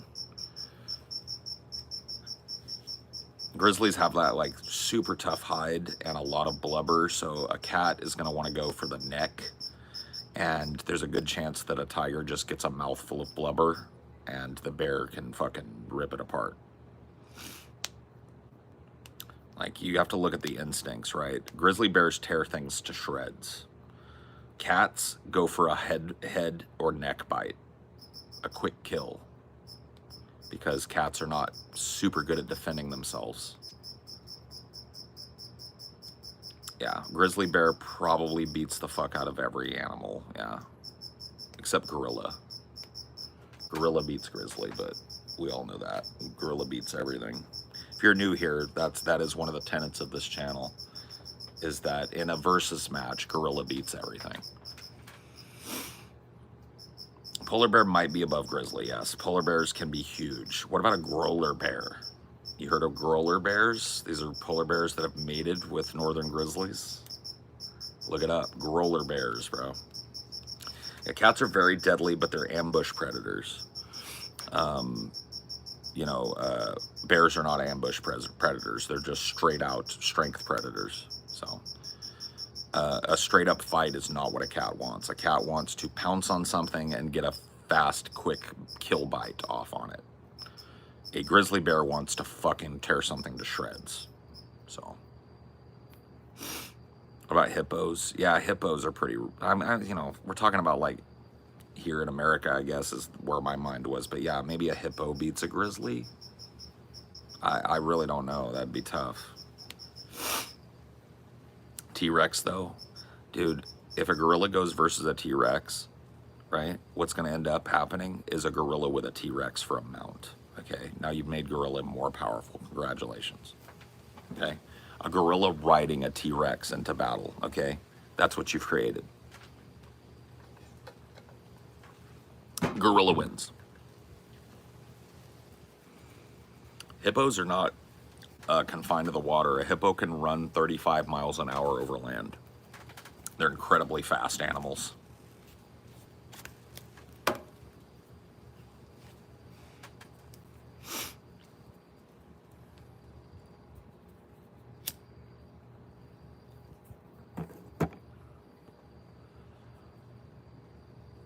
Could a toothache beat gorilla? Nah, gorilla just ripped a tooth out. Gorilla beats everything, man. You know this. I've told you guys once. There's one thing in the world that can beat gorilla, and nobody has ever named it, and I won't be the one to name it. Nobody's ever gotten close, though, bro. I've done tons of gorilla verses, bro. Gorilla versus Godzilla, gorilla versus Cthulhu, gorilla versus God, gorilla versus fucking Boba Fett. You know what I mean? There's one animal that could topple gorilla. Gorilla doesn't fight gorilla, bro. You know this.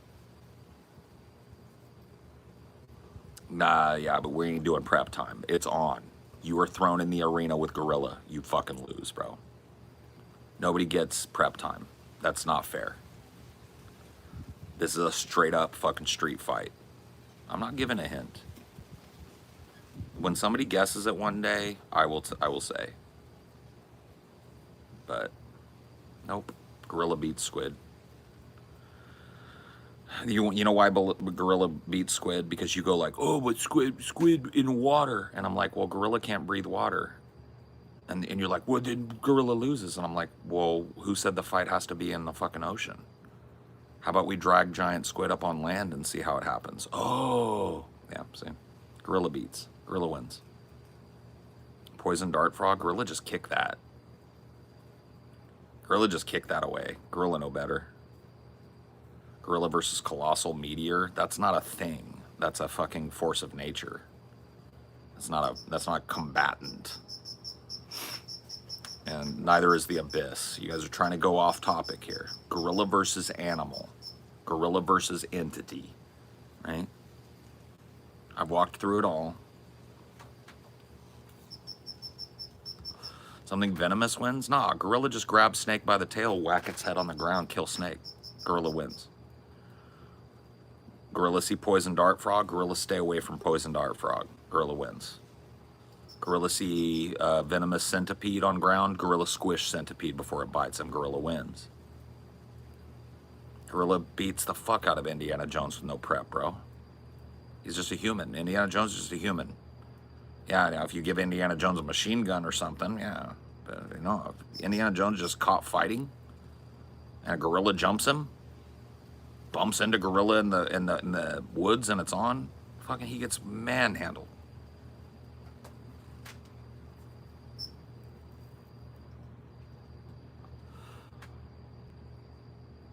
Crocodile. Gorilla just grab crocodile mouth and go like this. Elephant easily fucks up gorilla. Once again, you're in a mount situation. Gorilla uses his fucking superior intellect to tame bull elephant, and now you got a gorilla riding an elephant. Now you've made gorilla even stronger. Gorilla versus rhino, same thing, mount situation, man. Gorilla grab that horn, swing around, mount that fucking rhino, and break that bronco, bro. Now you got a fucking gorilla charging at you on a rhino, bro. Gorilla versus mosquito. Gorilla swap mosquito. Gorilla don't care.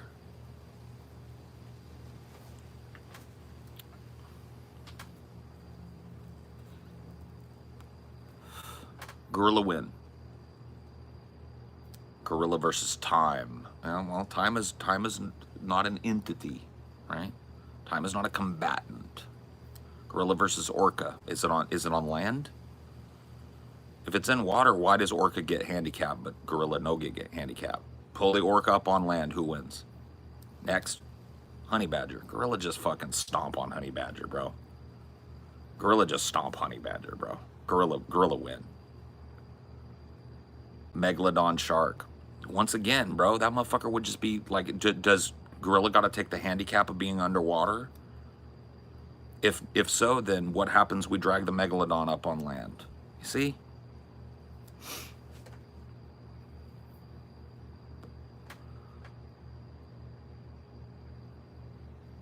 If it's on land, then they die. You know, like gorilla just sit down on a stump and wait for shark to fucking asphyxiate. Asphyxiate. Gorilla just sit on a fucking log and eat a banana and watch Megalodon asphyxiate. Next. Gorilla is the goat. I'm telling you, he's the goat. Paul, you overestimate just how good gorillas are. You underestimate, sir. You ever fought a fucking gorilla? You ever fought a gorilla and lived to tell the tale? Because I have. Okay? I have. I don't like talking about it. It's a very tough subject for me, but man, I'm one of the very few people that live to tell the tale, bro. I know the power of gorilla better than you ever will, man. Don't fucking question me on that. Don't you dare. I know gorilla. I was raised by gorilla.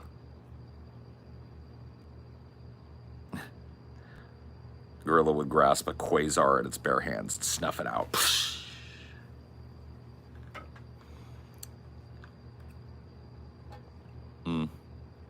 How do you think Paul got the red spot on his forehead? Yeah. What do you think that is right there?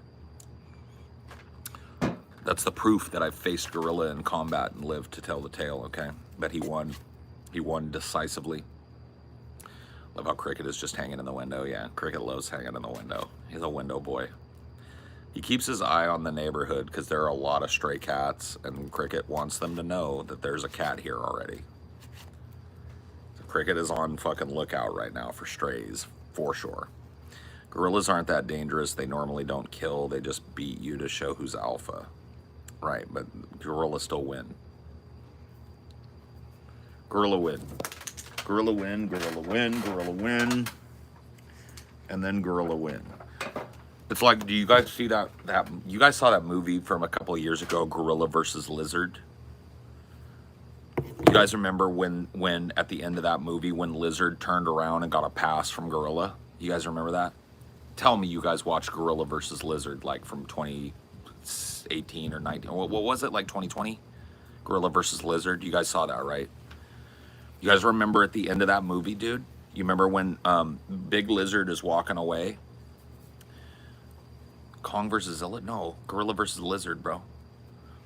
Okay, so you remember when Big Lizard is walking away?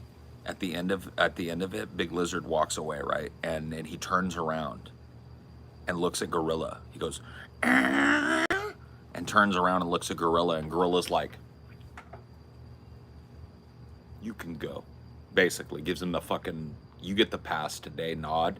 And then the lizard goes, and goes into the dirty, disgusting ocean. Yeah. You missed Gorilla versus Lizard? How did you miss that? It was like a huge blockbuster, bro. Lizard was like, are you gonna kill me? And Kong was like, not today, bitch. You can go. And Lizard was like, thanks.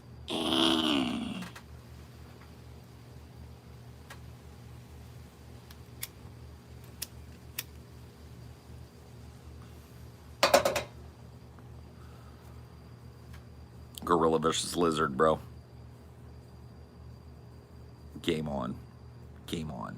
Gorilla versus Lizard, bro. Game on.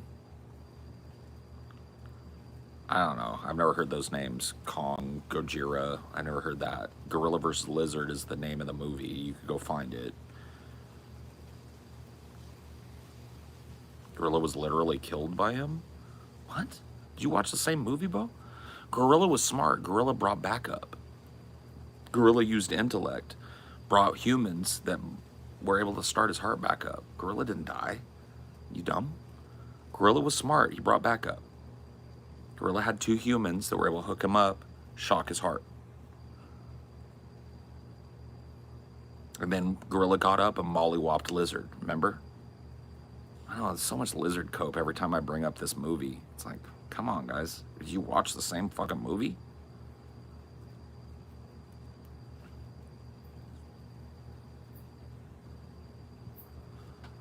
Gorilla X Lizard was just made for lizard copers. I'm starting to think that might be true. had to give him like a half win or something so they could go like, yeah, you literally killed him. Yeah, no, he didn't, because Kong's still alive. So, I mean, Gorilla's still alive. So, got any more cope? Got any more lizard cope? I haven't seen Gorilla Lizard 2. I haven't seen it yet, so don't, no spoiler Reno, please Reno.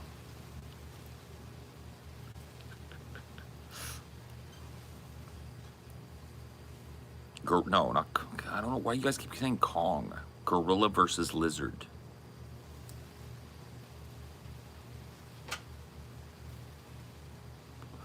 Yes, they revived him. No, they helped him out because he was smart enough to make allies with people that could help him out in the fight. And when they helped him out, he got up and mollywopped Lizard. And then Lizard got a pass at the end. And everybody copes about that. Lizard looks over his shoulder and goes, eh? And Gorilla's standing there like, all chatted up, bro. Chad status. Just like, you can go. You get passed today, bitch. Lizard's like, eh, and slinks into that stinky, disgusting, polluted ocean. And where did Gorilla go? Gorilla went to the kingdom at the center of the earth to sit on the throne of Gorilla. But somehow Lizard won that. Okay. Lizard lives in plastic-infested, acidified, fucking dead, stinky, polluted, human waste-filled ocean. Gorilla sits on the throne in the paradise at the center of earth. Lizard won. Cope!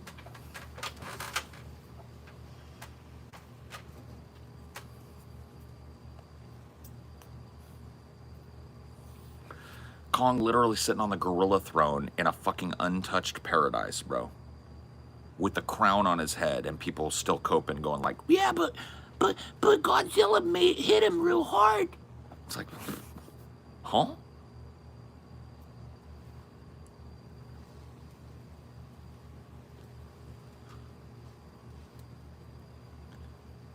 Aquaman sucks because he's gay as fuck, bro. In the 90s sense, bro. That's why Aquaman sucks, bro. We don't even have to dig deep into Gorilla to find why. Aquaman sucks because he's gay as fuck. He's the gayest of the superheroes in the 90s way. You know, when gay was bad. Gay just meant lame.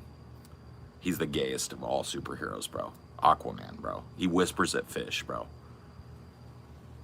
He's mega fruity, bro. This is not live. It's weird that I was able to read that. Weird that I was able to read that.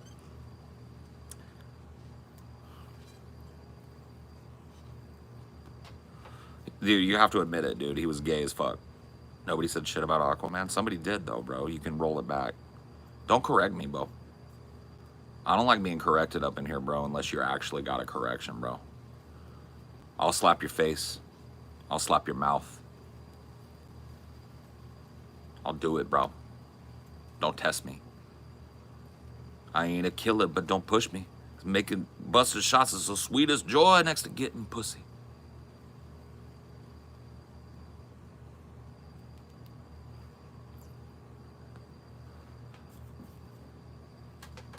I'll pop your fucking mouth. I genuinely thought you were not live for a moment. I'm sorry. It's okay, man. I'll slap your mouth. Dude, don't make me go gorilla. Gorilla wins. Okay? I'm a disciple of Gorilla.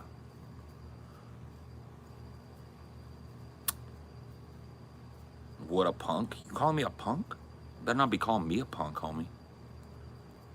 Better not be calling me a punk, homie, because I'll square up. I'll square up. You call me a punk in a dream. You better wake up and apologize, homeboy. For real. I'll slap your mouth. I'll slap your mouth right in front of your peoples, too. And they're going to go, damn, you going to take that? And you're going to say, yup. Because you're going to feel the sting of that slap, bro. You ain't going to do shit, bro. Square up. What you want? Feeling froggish? Ribbit, ribbit. All you got to do is jump, homeboy. About to throw them internet hands, bro. I'm a keyboard warrior.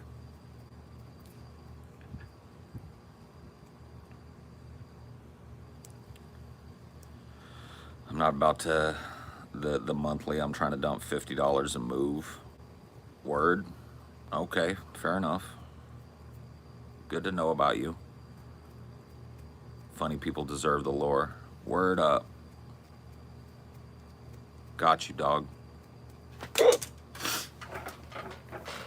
What? Dude, my dad's a Navy SEAL, bro. So don't even talk to me, Rusty Busty 97, because my dad's a fucking Navy SEAL, okay? He'll literally kill you without you even knowing he's in the room, bro. He'll slit your throat from behind, bro. He'll garrote you. Okay, my dad's trained in that shit. He's a Navy fucking SEAL, bro. Motherfucker's in Afghanistan right now, laying face down in a fucking puddle, pretending to be dead, because he's about to infiltrate, okay? How do you donate, sir? You don't got to worry about that here, man. This is a free zone. If you'd like to donate or support me, you can go check out my podcast. That's how I make money. It's called Deep Fat Fried here on YouTube. You can check us out and drop a dono tomorrow. We do a show from 2 p.m. PST to about 7 or 8 p.m. PST. So you can pop by there and drop me a fucking dono if you want. But here, I don't worry about it, man. It's all good. This is free entertainment for you. What? Okay, never mind. You're trolling. I almost believe you. Oh, about my dad being a fucking Navy SEAL? Yeah, my dad's not a Navy SEAL, bro. I was just joking. You should be doing stand-up. Nah, man. Deep Fat Fried. Yeah, it's called Deep Fat Fried. You'll see me on there. We'll be live tomorrow. That's the show that's the channel that we stream on. If you want to check out the podcast, our Clips channel is called Onion Nuggets. But yeah, you could cruise by and drop a 50 bomb if you want tomorrow. I'd appreciate it. But if not, dude, enjoy the free stuff. I don't charge for this here. I do this for fun. I appreciate the sentiment, but it's on YouTube. Yes, sir.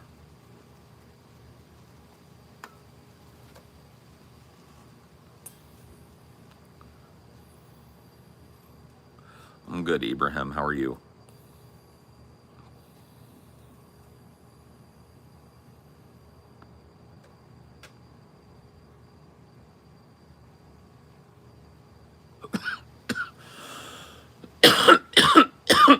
You can't drop it right now, man. I don't have super chats turned on. I don't monetize this channel at all, man.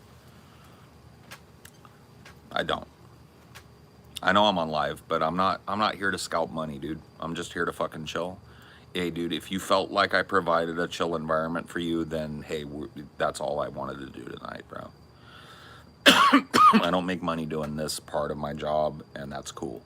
I appreciate you wanting to help. But I specifically don't turn it on here. Yeah, buddy.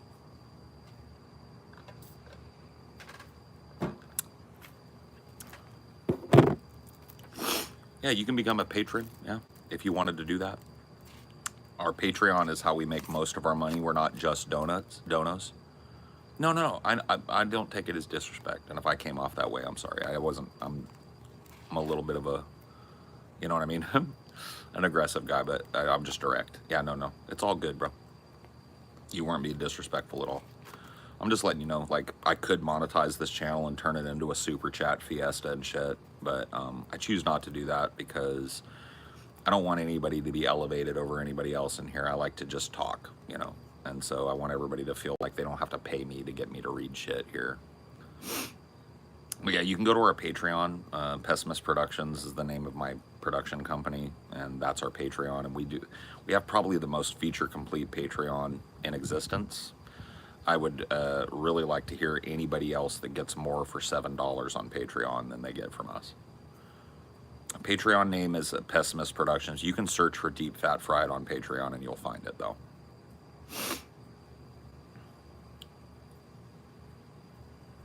So those are a couple of ways that you can give if you want to. But, like, I don't make it a big deal here. I just appreciate the sentiment, man. And thanks for hanging out. It was a pleasant and entertaining stream to wake up to. Cool. Good. Pretty pleasant for me, too, honestly. It's been a few nights since it's cooled down enough and gotten breezy enough at night for me to even sit out here comfortably. And this is a huge part of my day, is being outside of the house. If I'm inside the house all day, like you have to be in the summer here, it's so fucking depressed, man. So depressed. I thought you're Triple H. I'm a little fatter than Triple H, bro.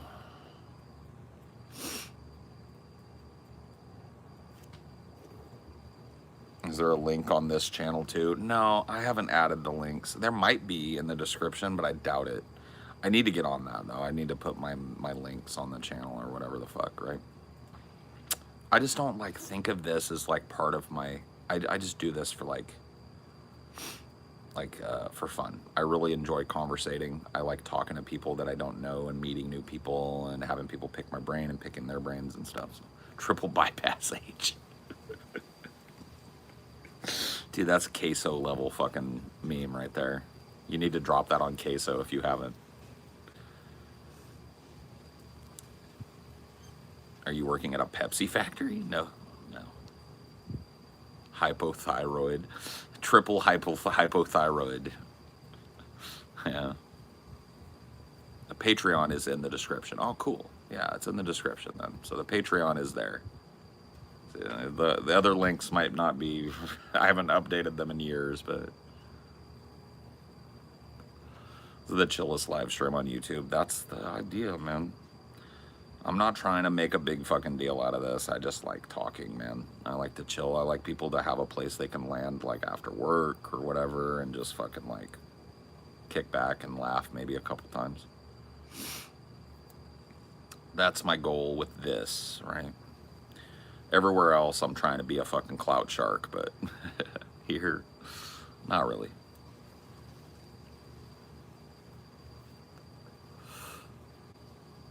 Yeah, buddy.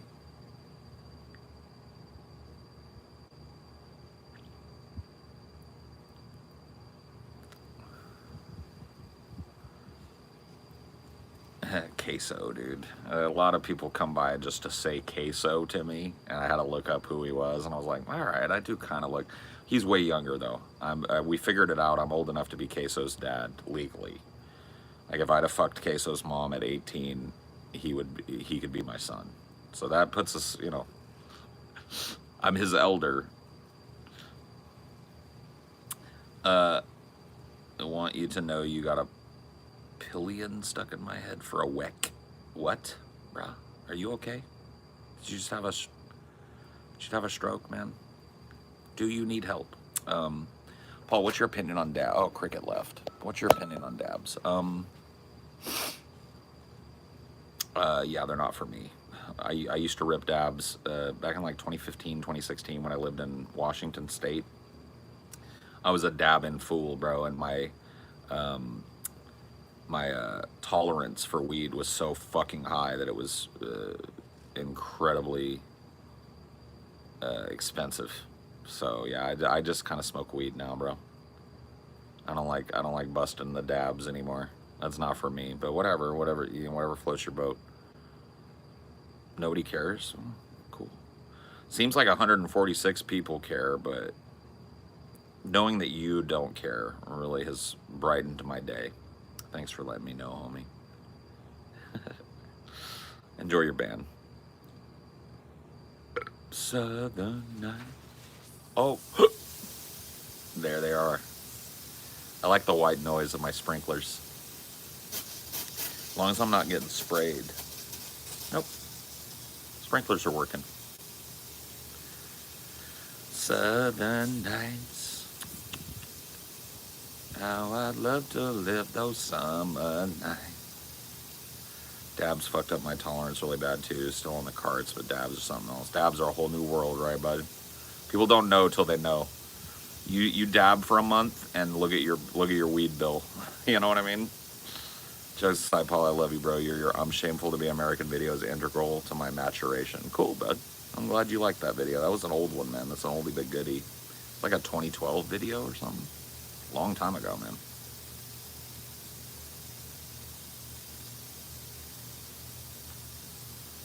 But I've been doing this, like I said, dude, I figured out tonight, almost 20 years I've been a YouTuber. 10 years I've been making my money this way. Pretty fucking crazy, bro. Like, I hadn't realized 20 years as a YouTuber was right around the corner for me.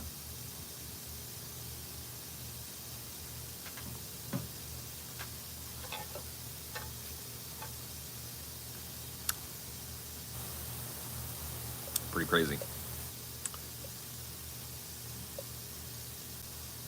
I used to watch you back in high school. I'm 28 now. That's fucking nuts, bro. That's crazy. Yeah, I see, that just blows my mind. Like, sometimes I'm forced to remember how old I am, and it blows my mind. Somebody watching me since they were a teenager and being 28 now is fucking, like, wild to me. Like, I don't have a concept of the amount of time I've spent doing this, other than to just say it.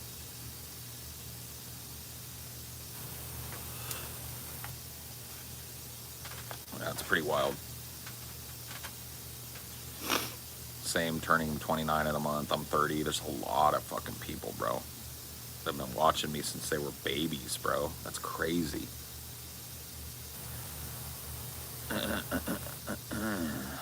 I was watching TJ as a sophomore and I'm 32. That's fucking, see that? That's just mind blowing, bro. Like, that will never cease to fucking fuck me up. 34 in 3 days. Damn. Getting up there. I love your take on political shit. Thanks, bud. Does time go by faster as you age? Yes, I am experiencing time acceleration as I get old. Vote blue if you haven't a clue. Yeah. I was watching Jon Stewart in there. Oh, really? Yeah. I want to check that out. I don't mind watching it. It's like 15 minutes or something, so. Was it just like him ranting about Biden or what? Yeah. Yeah, I gotta check out what he's saying so I can steal some of it. Same story for me, Paul, as my graduation year when Trump was elected president. I was watching all on DP Live when it happened.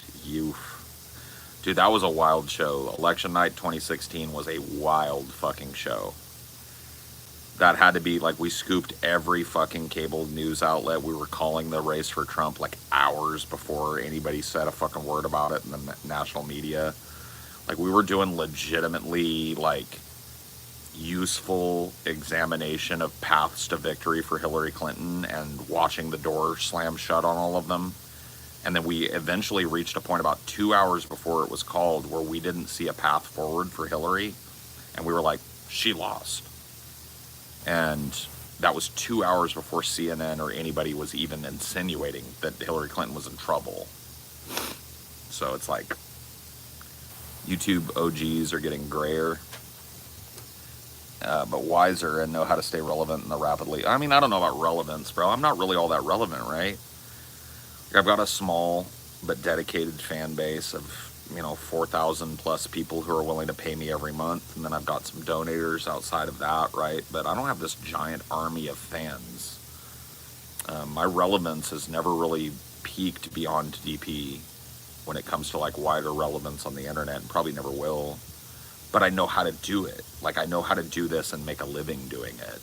And I have a position that allows me to do that. And that puts me ahead of 99.9% of people who want to do this for a living. Growing in relevance, I don't know about that, man. I think my relevance is about the same as it always has been, give or take. Relevance is like notability, right? Is another way of saying that. Like a person. You being on Destiny, you don't think it's gonna. No, I didn't go on Destiny because I thought it was gonna blow me up. I went on Destiny because he's a podcaster and an interesting guy, and I thought it would be an interesting talk, and it was. I didn't go on Destiny looking for fucking like 1 million people to know me. I don't need that.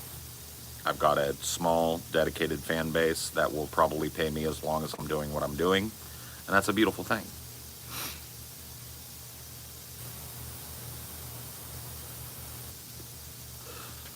I mean, Kyle's a busy guy. We love having Kyle on and stuff, but he's not gonna like join our show. I don't want to pay Kyle.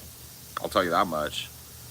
You're making a living, but it's split between 3. You don't want to. Yeah, I don't want to split that 4. Four ways sounds a lot worse than 3 ways to me. I'm not a big math whiz, but I'm thinking that I might be better at 3-way split than a 4-way split. But Kyle's a busy guy. He's got his own shit. He's not gonna be on the show all the time, but when he comes on, it's always great, man.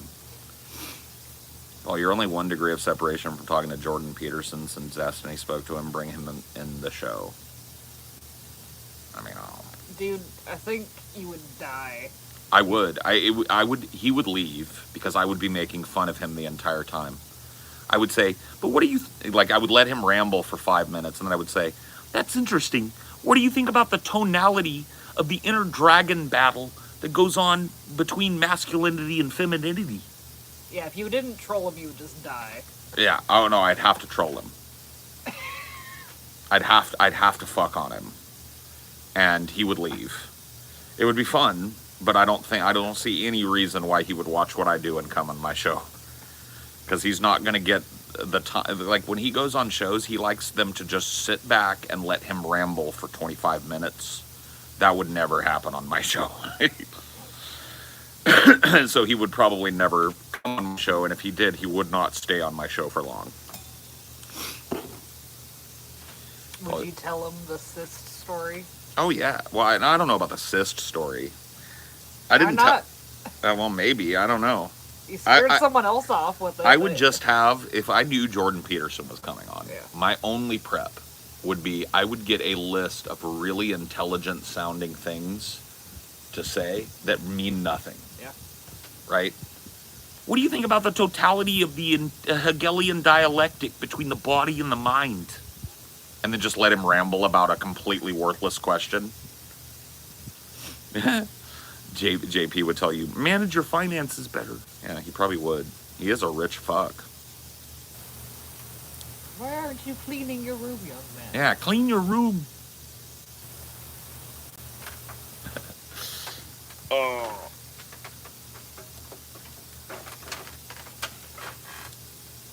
Howdy. Would you insult JP to his face? Eventually, yeah. After fucking on him for a while, after trolling him by asking him stupid nonsense questions and then listening to him ramble about it, I would probably tell him he's a fucking retard to his face, yeah. If he hung around long enough to get it.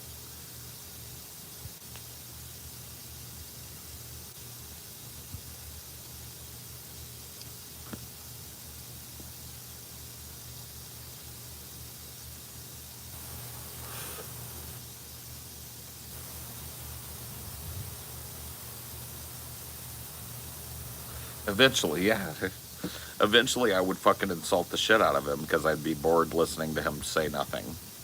So I would start calling him retarded at some point. I just don't think he would last that long. I think the constant trolling that he would get from me would have him leave way before I got to the insulting phase.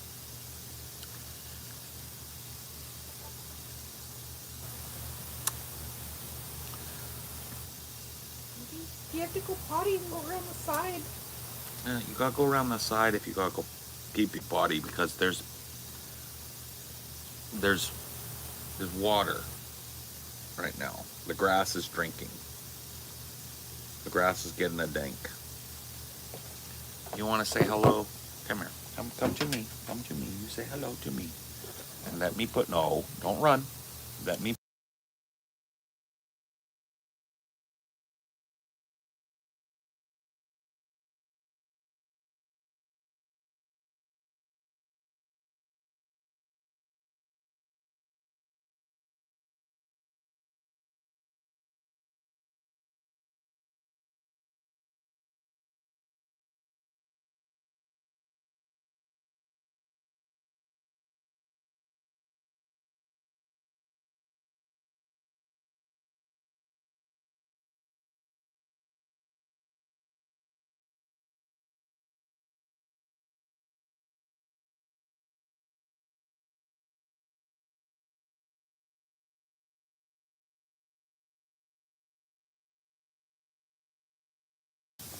I hit the mute. Sorry. I told you, you hit something. Sorry, yeah, I accidentally hit the mute button on the side.